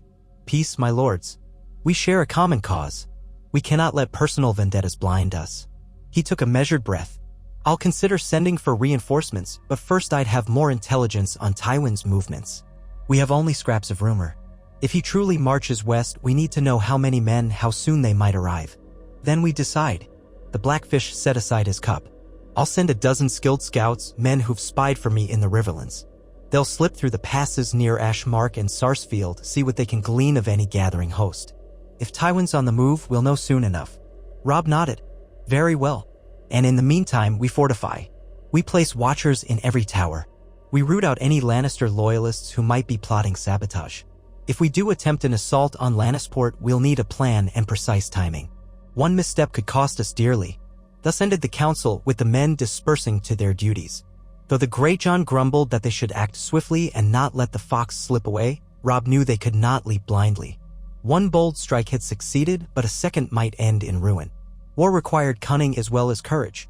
As the days passed, ravens took flight from the Rock to Riverrun, to the Twins, to allied holds. So too did scouts ride out, traveling lightly, hoping to slip past any Lannister outriders. Within the Rock itself, routine settled in. Nightly patrols scoured the corridors. The men assigned to guard Kevan Lannister remained vigilant. Twice, Northern soldiers discovered small groups of Lannister men huddled in secret corners, plotting to escape or sabotage the fortress's defenses. Robb ordered them disarmed, imprisoned but not put to the sword. He refused to let cruelty define him. Nevertheless, each attempt reminded him that his hold on this seat of power was precarious. In the gloom of an early evening, Robb found himself striding through a wide hallway that overlooked the sea. The corridor's windows were open to the briny air, and the torches sputtered in the breeze. He paused at one of the arches, hearing the distant surf crash on the rocks below. Gray wind pressed his muzzle against the stone sill, ears perked. Darkness stretched across the waters, pocked with faint silver from the moon. Robb breathed in the salt-laden wind, remembering Winterfell's crisp pine breezes and the hush of snow. A pang of homesickness struck him. He had marched south to avenge his father, to free his sisters, to claim independence for his people, and now he was as far west as a man could be without crossing the Sunset Sea. Everything felt uncertain, as though the very foundation beneath his feet might shift if Tywin's legions came pounding at the gates. He was startled when the Blackfish appeared beside him, leaning out to watch the sea. Thinking of home, Your Grace? Brynden asked softly. Robb nodded. And of what might be happening there without my knowledge. Brynden turned his head, his features cast in half-shadow by the flickering torchlight. We can't be everywhere, nor can we control all. But you've done something no one thought possible. Taken the Lannister's seat. Even Walder Frey, snake that he is, must be in awe. The other realms see it too. Word is traveling fast. I suspect some lords in the Vale might be more inclined to support us, or at least remain neutral, now that they see the Lannisters can be wounded. Robb sighed. If only I could be sure my sisters are safe. Tywin's threats rattle me more than I dare show. If he had them in his power directly, I fear he'd do something rash. But they remain under the Crown's control, or more accurately, under the Queen Regent. Cersei. She might see them as tools or hostages. At least they remain valuable to her. That might keep them alive. Brynden Tully placed a hand on his nephew's shoulder. We will see them returned, Robb. If the Lannisters had any sense, they'd trade. But as Kevin says, Tywin is proud, perhaps too proud to make a simple exchange. He'll try to break you first. Robb gave a short nod. Let him try. I'll not yield. He hesitated, then turned more fully toward the Blackfish. Speaking of Kevin, he's writing a letter to Tywin at my behest, an appeal for negotiation. I doubt it will bear fruit, but we might as well attempt to avoid more bloodshed. Brynden tilted his head. We can hope, but we must prepare for the worst. My scouts should return within a week, perhaps less. If they see a great host moving this way, we'll have little time to gather provisions. We must ensure the farmland around the rock is gleaned. What do you plan if Tywin truly comes in force? Robb's gaze slipped away, drawn again to the sea's horizon. We'll man these walls, be ready for siege. But we'll also keep an open route to Lannisport. If there's a chance to strike at Tywin's flanks or harry his supply lines from the city, we should consider it. This fortress is formidable, but Tywin is cunning. He might blockade us by land and sea. I'm not eager to be starved out. The Blackfish's mouth twisted in a wry smile. You speak as if you're already a veteran commander. War has forced you to grow faster than any of us wanted, Robb. Robb looked down, thinking of Ned Stark. My father prepared me for many things. Not for this. But I do what I must. They parted ways, each set adrift in his own swirling thoughts. Days turned into a sullen week. Tension simmered among the men. The local populace, from small folk to lesser landholders, realized that House Stark and House Tully banners flew from the rock and that the once indomitable seat of the West was indeed in foreign hands. Some came to the gates offering grain, fish, or supplies, hoping to earn favor or at least avoid northern wrath. Others refused any dealings, bartering quietly among themselves.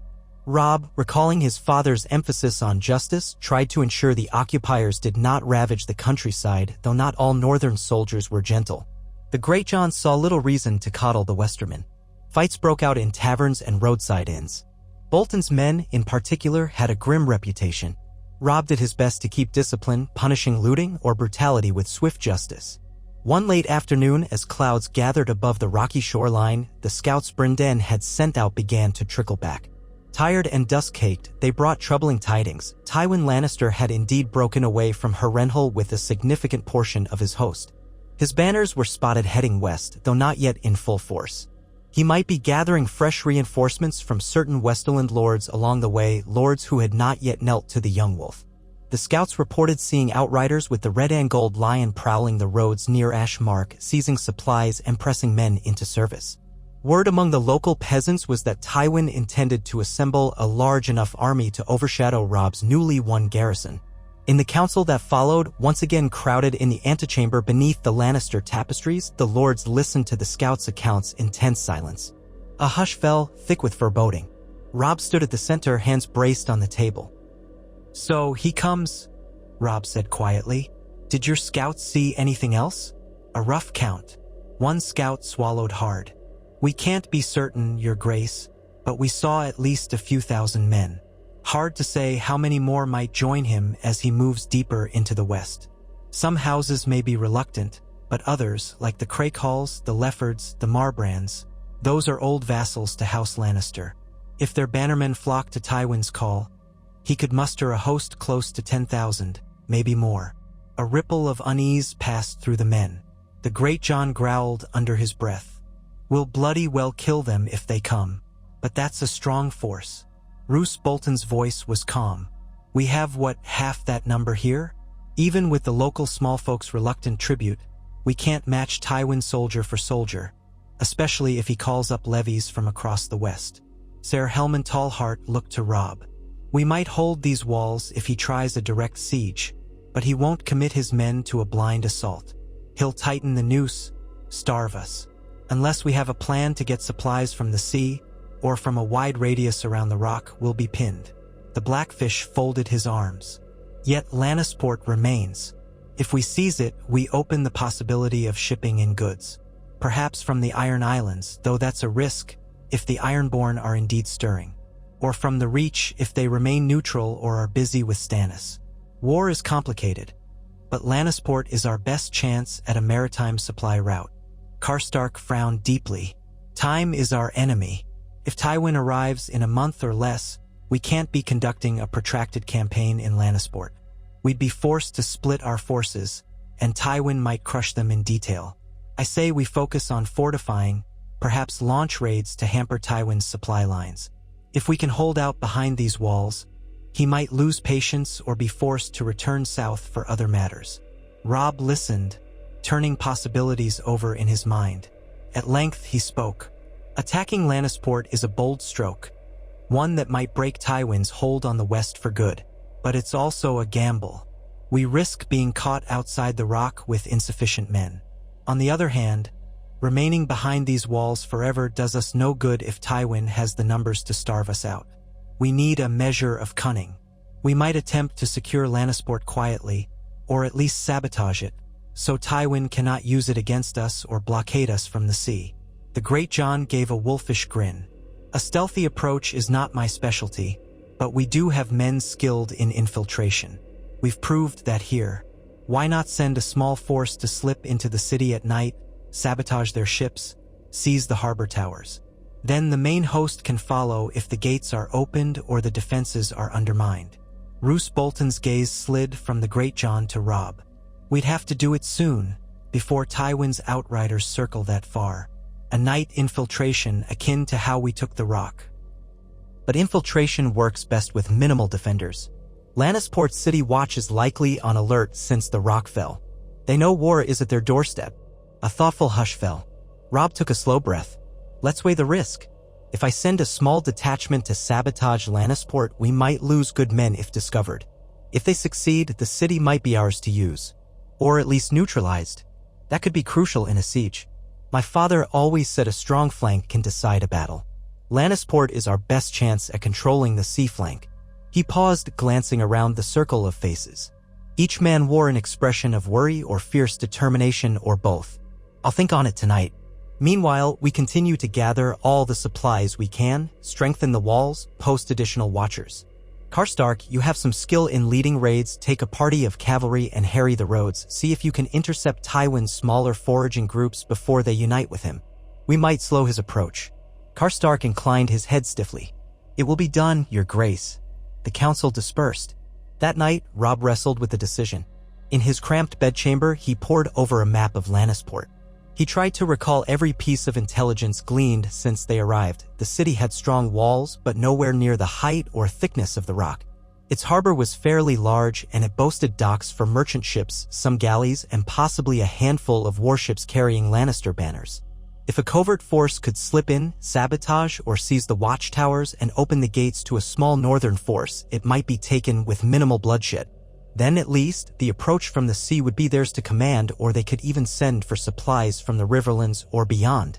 Grey Wind lay curled near the foot of the bed, occasionally lifting his muzzle to sniff the night air. The distant hush of waves lulled Robb's mind, though he could not fully relax. At last, close to midnight, he rose, stoked the dying embers of the hearth, and set his jaw. The risk was great, but so was the potential reward. He would propose the plan to the lords on the morrow, a stealth assault on Lannisport. In the days that followed, the plan took shape. Brynden Tully would command a small infiltration team. He was skilled in precisely such missions. The Greatjon would remain behind with the main host at the rock, in part because subtlety was not the giant man's strong suit. Roose Bolton volunteered some of his men as well, men rumored to be quiet killers, though Robb felt unease. Still, he needed the best stealthy fighters, and Bolton's men had proven their willingness to undertake dark deeds. Ser Helman Tallheart and a handful of other knights from the Riverlands would form the main follow-up force, awaiting the infiltration signal. If the infiltration failed, they would withdraw rather than charge headlong into the city's defenses. Robb considered leading the infiltration himself, but the Blackfish persuaded him to stay. You are the king in the north, Robb. Your life is more valuable than any of ours. If we fail, we can at least pull back to the rock. But if we lose you in Lannisport's streets, the war is lost. Stay and command the overall strategy. Reluctantly, Robb agreed. He remembered how it felt to be in the vanguard of the infiltration at Casterly Rock, the surge of danger and adrenaline. But the Blackfish was right. The weight of the crown demanded caution. And so, at twilight on the appointed day, some 200 men departed Casterly Rock under the hush of secrecy. Brynden Tully led the infiltration corps of 30, all lightly armored. The rest followed as a reserve. They traveled along a lesser-used coastal path that wound behind crags and hills, hoping to avoid any watchers on the city's walls. The plan was for the Blackfish's group to approach near midnight, slip in through an unguarded drainage outlet or postern gate. Rumor said such a gate existed on the southwestern edge of Lannisport near an older quay. If they succeeded, they would signal with a certain torch color from the ramparts or a tower. Then the follow-up force would ride in. Robb stood on the highest battlements of the rock as they rode out, torches bobbing in the distance before disappearing behind a ridge. The wind off the sea whipped at his hair, carrying the faintest tang of uncertainty. The Greatjon joined him, offering a short grunt as he leaned on the parapet. "Feels strange watching them go," the Greatjon muttered. "I almost wish I were with them," cracking heads. Robb's mouth curved into a thin smile. "Your talents are best used here if Tywin decides to appear. Besides, the infiltration requires stealth more than brute force." "True enough, though I enjoy a good assault any day." The Greatjon clapped Robb's shoulder, nearly jolting him. "Don't fret, Your Grace. The Blackfish is canny. He'll do us proud." Robb nodded, watching the dark horizon. "Let us hope so. If we fail, Tywin will have a laugh. If we succeed, well, the West is ours to command. For a time." He turned away, mind churning with possibilities. At that moment, he wished fervently for a simpler life, one where he was just Robb, eldest son of Winterfell, not king in the north, not burdened with treaties and infiltration plans. But that world was gone. The crown had settled on his head, and with it came the weight of decisions that might shape thousands of lives. The hours crawled by. Robb tried to sleep, but rest eluded him. On the morrow, they would see whether the infiltration succeeded or if the men returned empty-handed or did not return at all. He rose before dawn, dressing in leather and mail, anxious for word. Servants brought him a bland meal of bread and salted fish, which he barely touched. Sooty dawn light crept across the courtyard, and Robb found himself pacing the same route he had trod for days. The men about him sensed his nerves. Some asked in hushed tones if Lannisport had fallen yet. He could only shake his head. At mid-morning, a shout came from the gatehouse. A rider approached from the east, cloak billowing. Robb rushed to the walls, flanked by the Greatjon and others. As the rider drew closer, the watch recognized him as one of the infiltration scouts, a lean man from House Mallister's retinue. The gates opened to admit him. Exhaustion lined his face, and a faint trickle of blood seeped from a cut on his forehead. Robb and the others descended the steps to meet him in the courtyard. The scout nearly fell from his saddle, breathless. "Your Grace," he gasped. "They have done it. The Blackfish has done it. Lannisport is taken." A rush of relief and triumph spread through the onlookers. Robb felt it in his chest, a sudden uncoiling of dread. But the scout held up a hand, catching his breath. "We lost men had to fight a portion of the city watch. Not all surrendered. The Blackfish was wounded, but he still stands. The gates are ours. He bade me ride back to tell you. He says we can hold the city if you send more men at once. Or come yourself if you wish." The Greatjon whooped, pounding Robb on the back. "By the gods, we have it all now, lad. The rock and the city. Tywin can do nothing but wail." But Robb's euphoria mingled with caution. This was a victory, but if the city watch had partially resisted, the infiltration might have turned bloody. How many innocents had died? How many good men were lost? He steadied himself and asked the scout, "Did the harbor fall intact? Do we have the ships?" The scout nodded, swallowing hard. Some were burned in the fighting, a couple Lannister war galleys tried to flee. But a portion of the fleet remains. The Blackfish has men securing them. Civilians are in shock. Many fear the worst, but the Blackfish has tried to keep order. Some city officials were captured, but no major lords. None of the Lannisters themselves, of course. Robb drew a long breath. "Then it seems we must strike quickly to consolidate. We cannot leave the Blackfish's men too exposed. Greatjon, gather a contingent 2,000 men. You'll ride at once to Lannisport, secure the city. I'll remain here with the rest in case Tywin tries to storm the rock while you're away."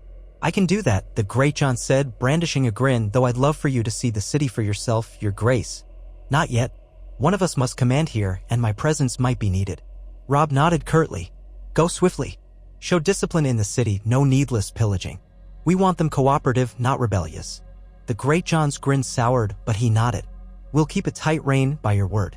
Thus, within the hour, the Greatjon rode out with a column of mounted men and foot soldiers trailing behind. The thunder of hooves and clang of armor reverberated across the courtyard, stirring an undercurrent of excitement. 2 conquests in short order, first Casterly Rock, then Lannisport. Never had the Lannister heartlands seemed so vulnerable. Men whispered that the West might soon bow to the king in the north, that the war would be over by winter's onset. Others grumbled that Tywin's hammer blow was yet to come. Robb took little comfort in the swelling wave of confidence. Indeed, in the days that followed, tidings arrived from Lannisport confirming that the city had been subdued, its watch disarmed or in hiding, with the Blackfish recovering from a deep cut to his left arm. Citizens were wary but had not risen in revolt. Several ships had been seized, though a few escaped at the last moment. The rumor that Stark men had taken Lannisport spread throughout the surrounding countryside, stoking equal parts fear and awe. Meanwhile, more scouts returned with news of Tywin's movements. He was indeed gathering his forces, likely from Sarsfield, Case, and nearby strongholds. The number of men under his banner grew daily. Already, there were reports of a large Lannister host crossing the lands near Feast Fires. If Tywin realized Lannisport had fallen, he might pivot swiftly, hoping to retake it before the Northmen could secure the harbor fully. Alternatively, he might try to trap Robb's host between the Rock and Lannisport, using knowledge of the terrain to his advantage. On a chilly morning, as wind and rain battered the ramparts, Kevan Lannister requested an audience with Robb. The older man was escorted into a smaller council room once used for highborn visitors to consult with the Lord of the Rock. Stone columns framed the walls and a pair of braziers glowed with orange embers, providing a meager warmth against the damp. Robb waited inside, flanked by Roose Bolton and Rickard Karstark, while Grey Wind sat near the brazier with ears twitching. Kevan stepped forward, lifting his chin. Though a prisoner, he retained a certain dignity. "Your Grace," he greeted. "I've heard rumors that your men have seized Lannisport. Is it true?" Robb considered his words. The news was hardly a secret. He nodded once. "It is. They offered resistance, but the city watch eventually broke. Now the port is under my banner as well." Kevan's shoulders sagged, though he hid it quickly. "I see. Then House Lannister has lost its seat and its greatest city. Truly, these are dire days for the West. I ask you again, Your Grace, would you be willing to negotiate with my brother? Perhaps offer terms less uncompromising?" Rickard Karstark snorted. "Terms? Your nephew murdered our king's father. Your house spilled northern and riverland blood from the neck to the trident. Now you want leniency?" Kevan's voice hardened. "I want an end to bloodshed. If that requires my brother to yield certain demands, so be it. But he will not yield to abject humiliation, nor will the crown simply grant the North its independence without a struggle. We might find a middle path. Return the Rock, hold Lannisport as a bargaining piece for your sisters. There must be a solution other than burning all we hold dear." Roose Bolton's eyes gleamed. "Tywin started this war by shedding Lord Stark's blood. If he wants to end it, he must pay dear." Robb raised a hand before tensions flared further. "Lord Kevan, I have offered the same demands, the safe return of Sansa and Arya and acknowledgement of the North's freedom from the Iron Throne. That is no more humiliating than what your family has tried to impose on mine, swearing fealty to the boy who killed my father. If Tywin refuses, it is he who dooms the Westerlands to more war." Kevan pursed his lips. "My brother is not a man to accept the fracturing of the realm easily. But perhaps if you spared the Rock, or if you offered some concession." Robb felt frustration mounting. "What concession do you propose? The Lannisters have used my sisters as pawns, broken every oath to House Stark. Why should I bow to them in any measure?" Kevan's expression revealed a flicker of despair. "Because war spares no one, king in the North. Not your men, not my people, not the innocent small folk who've done no wrong. If Tywin sees no path but total war, he will lead his armies with ruthless efficiency. He might burn half the West to ash, but he will starve you out eventually. Is that the realm we want?" A silence fell, thick with the weight of potential devastation. Finally, Robb said quietly, "If your brother wants to talk, let him come or send an emissary. I have claimed the Rock as surety against the Lannisters' crimes. Lannisport is ours to ensure we can sustain ourselves if Tywin tries a siege. I will not vacate either seat until I have my sisters and the North is free. That is final." Kevan studied the young king's face, the set of his jaw, and seemed to recognize that Robb would not budge. The older man bowed his head, a gesture of troubled resignation. "Very well. I will write to him again. Perhaps with Lannisport lost, he will see reason." "Good," Robb said. "You'll have parchment and ink. A guard will stand by." Their gazes met and Kevan nodded. Then he turned, cloak swaying as he departed under escort. In the days that followed, the rains intensified. Storm clouds hovered over the coast, pounding the fortress with sheets of water. The stone courtyards became slick and men huddled around braziers or in the great hall for warmth. Reports trickled in from Lannisport. The Greatjon had arrived with additional men and order had been imposed. Some merchants cooperated once they realized the Northmen were not wanton butchers. Others took to sly sabotage or discreetly vanished from the city. The harbor had been secured, though a few ships had slipped away to warn nearby lords. Amid these developments, more news arrived from the scattered scouts. Tywin's host was indeed marching with gathering speed, rumored to be nearing the Crakehall lands. Tales spread that he was furious beyond measure, vowing to retake both the castle and city or see them burned. The name of the young wolf had become a byword among the Lannister ranks, a boy who had humiliated the lions, who deserved any cruelty the West could muster. Robb summoned another council, this time in the Rock's largest hall, a stark reminder that they occupied the seat of their greatest enemy. Tapestries of Lannister glory hung on the walls, while the dais at one end stood empty. Robb had not seen fit to sit upon the gilded chair that served as a throne for the lords of Casterly Rock.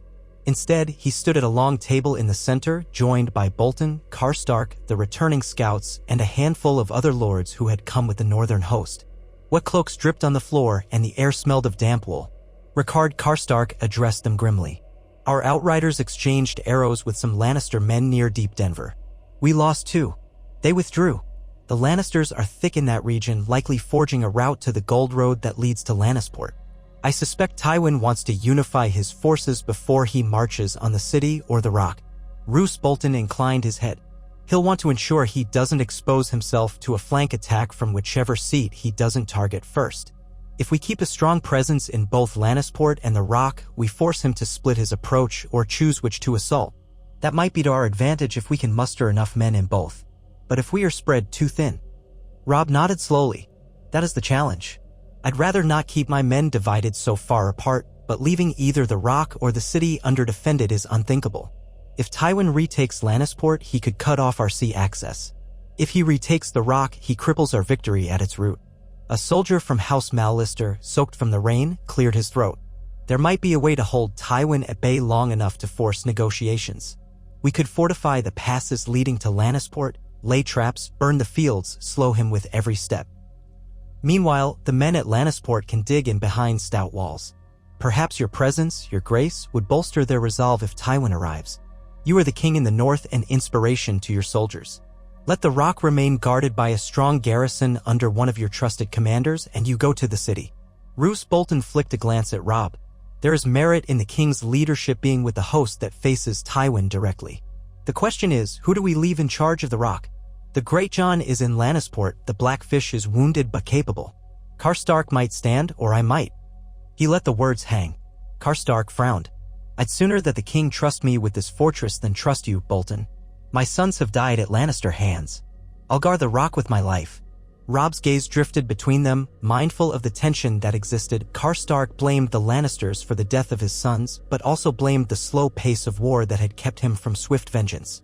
Bolton was cunning and unruffled, but Robb was never quite at ease with him. We need men we can rely on in both places, Robb said. The Greatjon's men have Lannisport in hand with the Blackfish.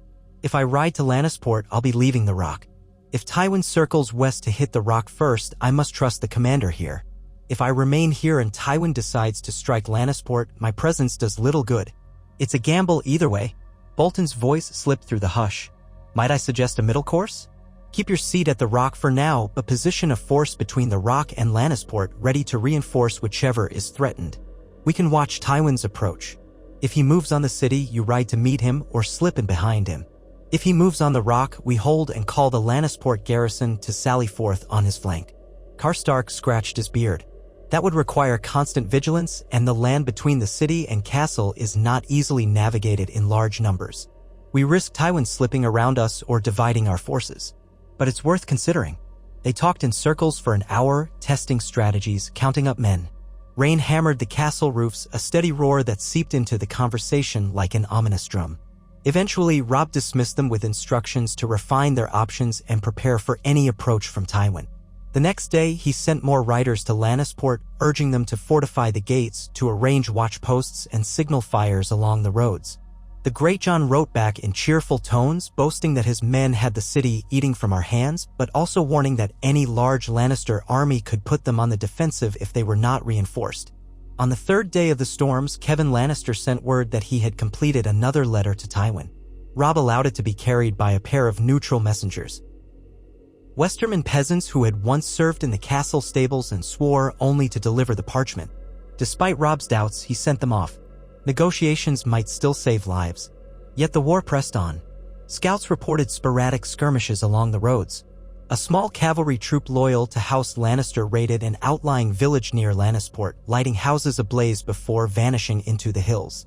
In retaliation, Northmen burned a minor Lannister storage hold. Blood answered blood. Every day, the tension rose, humming like a bowstring pulled taut. Meanwhile, rumors of events beyond the west trickled in, that King's Landing braced for an attack by Stannis Baratheon from the sea, that Renly Baratheon was dead under mysterious circumstances, that the Reach was on the brink of allying with the Crown. Or perhaps with Stannis. No one knew for certain, but it all contributed to a sense that the realm itself was unraveling. Houses that once swore iron fealty to the Iron Throne might now question their allegiances in the face of the Lannisters' spectacular losses.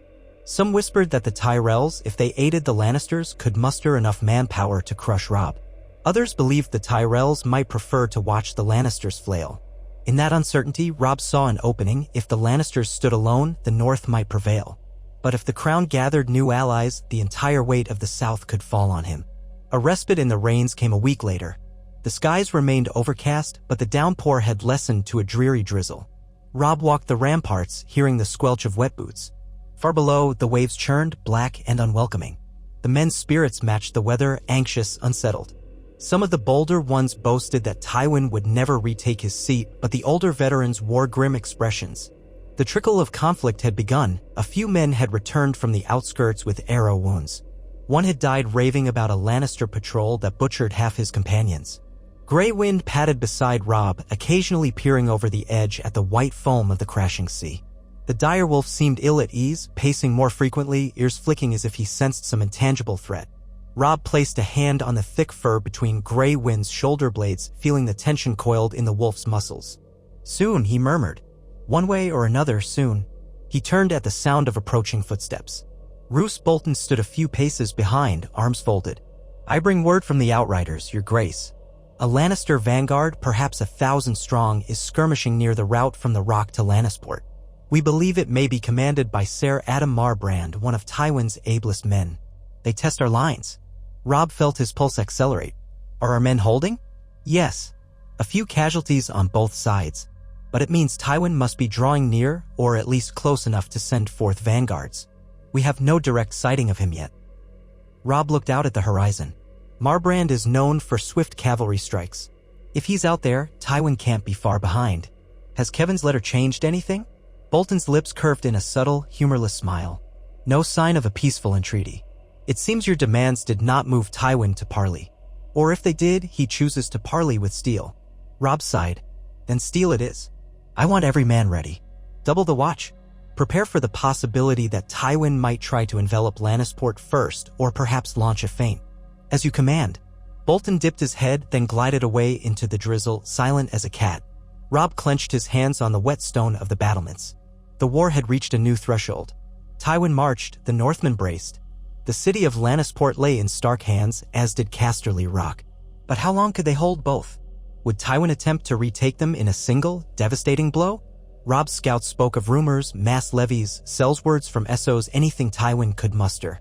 He was not the sort of man to accept defeat meekly. That evening, a horn's echo reverberated through the gray twilight. The gatehouse came alive with shouts. A rider. One of ours. Robb hastened to see who approached. From the rampart, he caught sight of a lone figure on horseback wearing northern colors, galloping as fast as the muddy road allowed. Northmen hurried to open the gates. The rider stumbled inside, nearly tumbling from the saddle. When they pulled off his hood, Robb recognized a scout who had been dispatched days ago. The man's cheeks were gaunt, eyes wide with exhaustion and fear. Your Grace, he gasped, voice rasping with fatigue. Lord Tywin is near. I saw his banners, at least 4,000 or 5,000 men, only a day's ride south of here. He's joined by reinforcements from Craighall and Sarsfield. More come behind him. I guess he is close to 10,000 by now, maybe more. And he marches this way. A chill settled into Robb's bones, deeper than the damp of the day. 10,000, likely a fraction of what Tywin might still muster if more lords rallied. Did he seem to be heading for the Rock or Lannisport? I cannot say for certain. He's positioned so he could pivot to either. but scouts said they saw foragers sweeping the roads toward Lannisport. Maybe it's his first target. Robb's mind whirled. If Tywin marched on Lannisport in strength, the Greatjohn's men and the Blackfish's infiltration force might be besieged. Lannisport's walls were not as formidable as the Rock's. They did have the harbor, but the city was large and cumbersome to defend. To hold it against a massive host, especially if Tywin ringed it on the landward side, would be a tall order. He turned to the men around him. Summon the lords, gather the war council at once. We must decide if we ride to relieve Lannisport or fortify ourselves here. The war council convened swiftly in the great hall, torches flickering in the drafty space.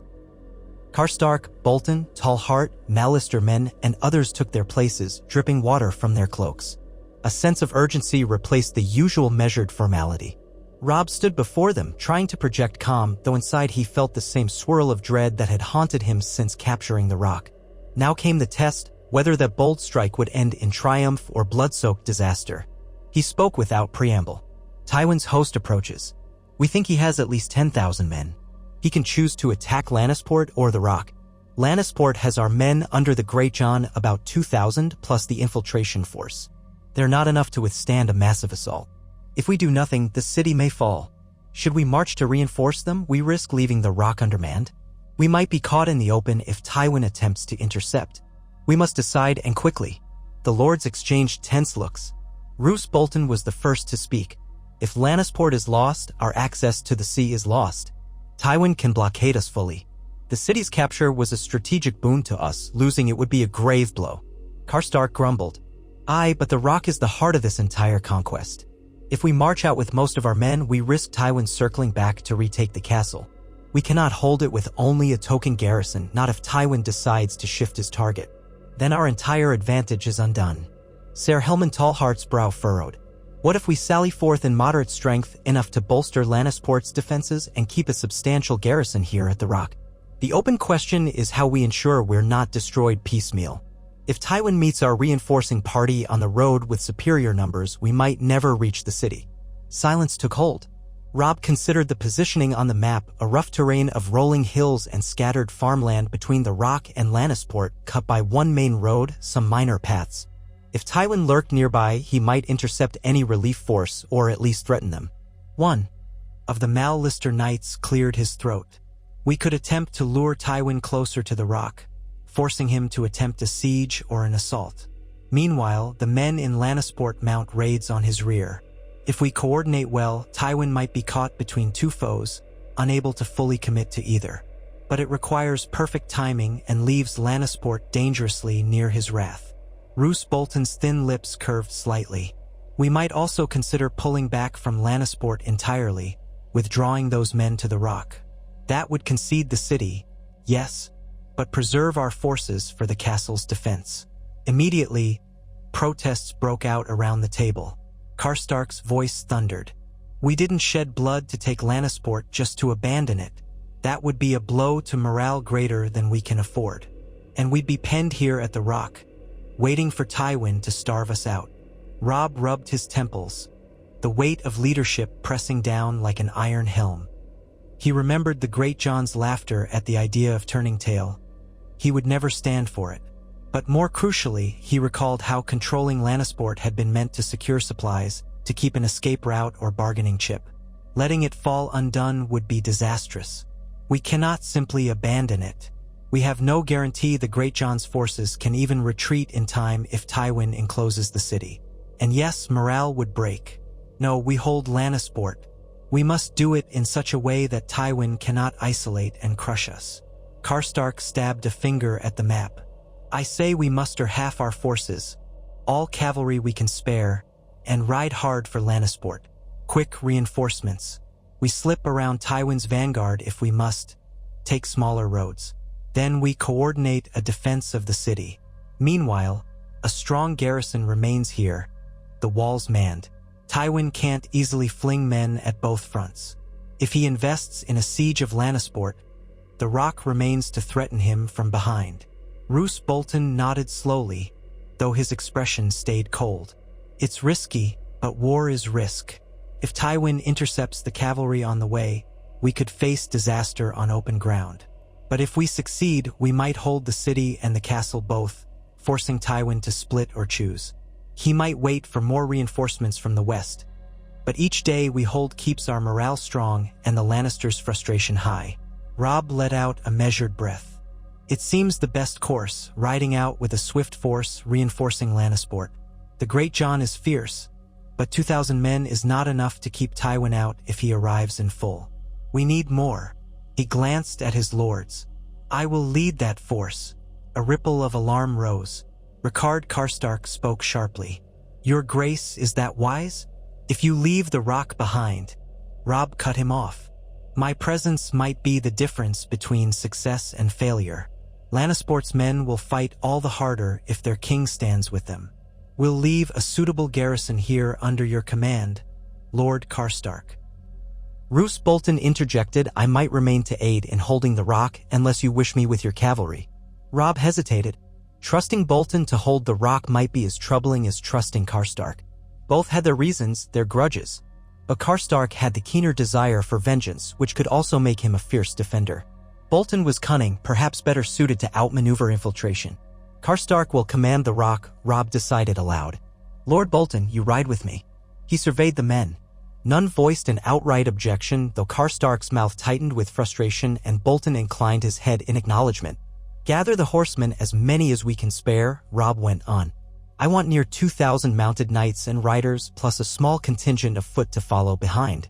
The rest remain here. We leave tomorrow at first light. As the council dispersed, an undercurrent of tension followed them out. All knew that this was the pivotal moment. If the cavalry was defeated on the road, Tywin might snuff out their threat before they could reach Lannisport. If they succeeded, Tywin might face a stalemate, forced to find a new plan or even to negotiate. That night, Robb paced his chamber, restless, recalling each step of the infiltration that had led them to this precarious height. They had soared on the wings of victory, capturing the rock, then Lannisport, humiliating House Lannister. Now Tywin moved to strike back. The next days would shape the entire war. Grey Wind watched him from a corner, the direwolf's yellow eyes unblinking as though sensing Robb's inner storm. Come dawn, the courtyard was alive with the clatter of harnesses and the stamping of hoofs. Men hurried to check saddles, load supplies, strap on armor. Robb himself donned a sturdy breastplate bearing the direwolf sigil, a thick cloak thrown over his shoulders to guard against the damp chill. Karstark oversaw the line of men who would remain, patrolling the ramparts, checking the catapults, ensuring that every vantage point was guarded. Roose Bolton and his riders formed up near Robb, silent and focused. Before mounting, Robb ascended one last time to the top of the rock's high walls, gazing out at the expanse of land between fortress and city. The morning light was weak, tinted by lingering clouds. Far in the distance, the shape of the coastal hills hid Lannisport from view.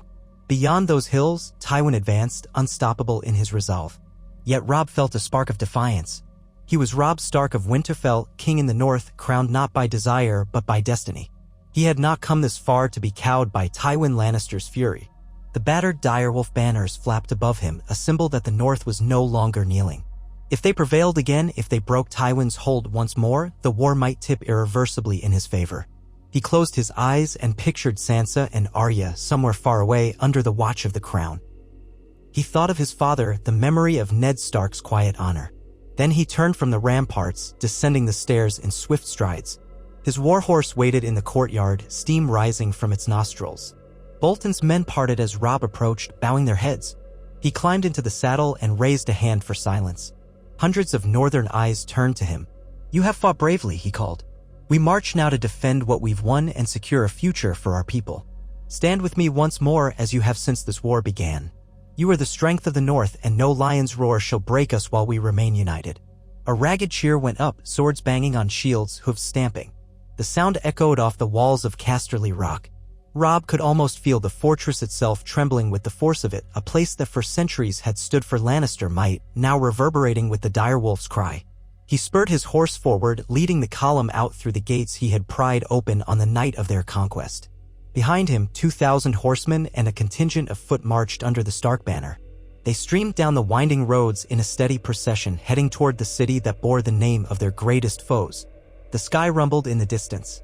Thunder, or perhaps only the weight of history shifting beneath them. In that uncertain dawn, Robb's resolve hardened like steel.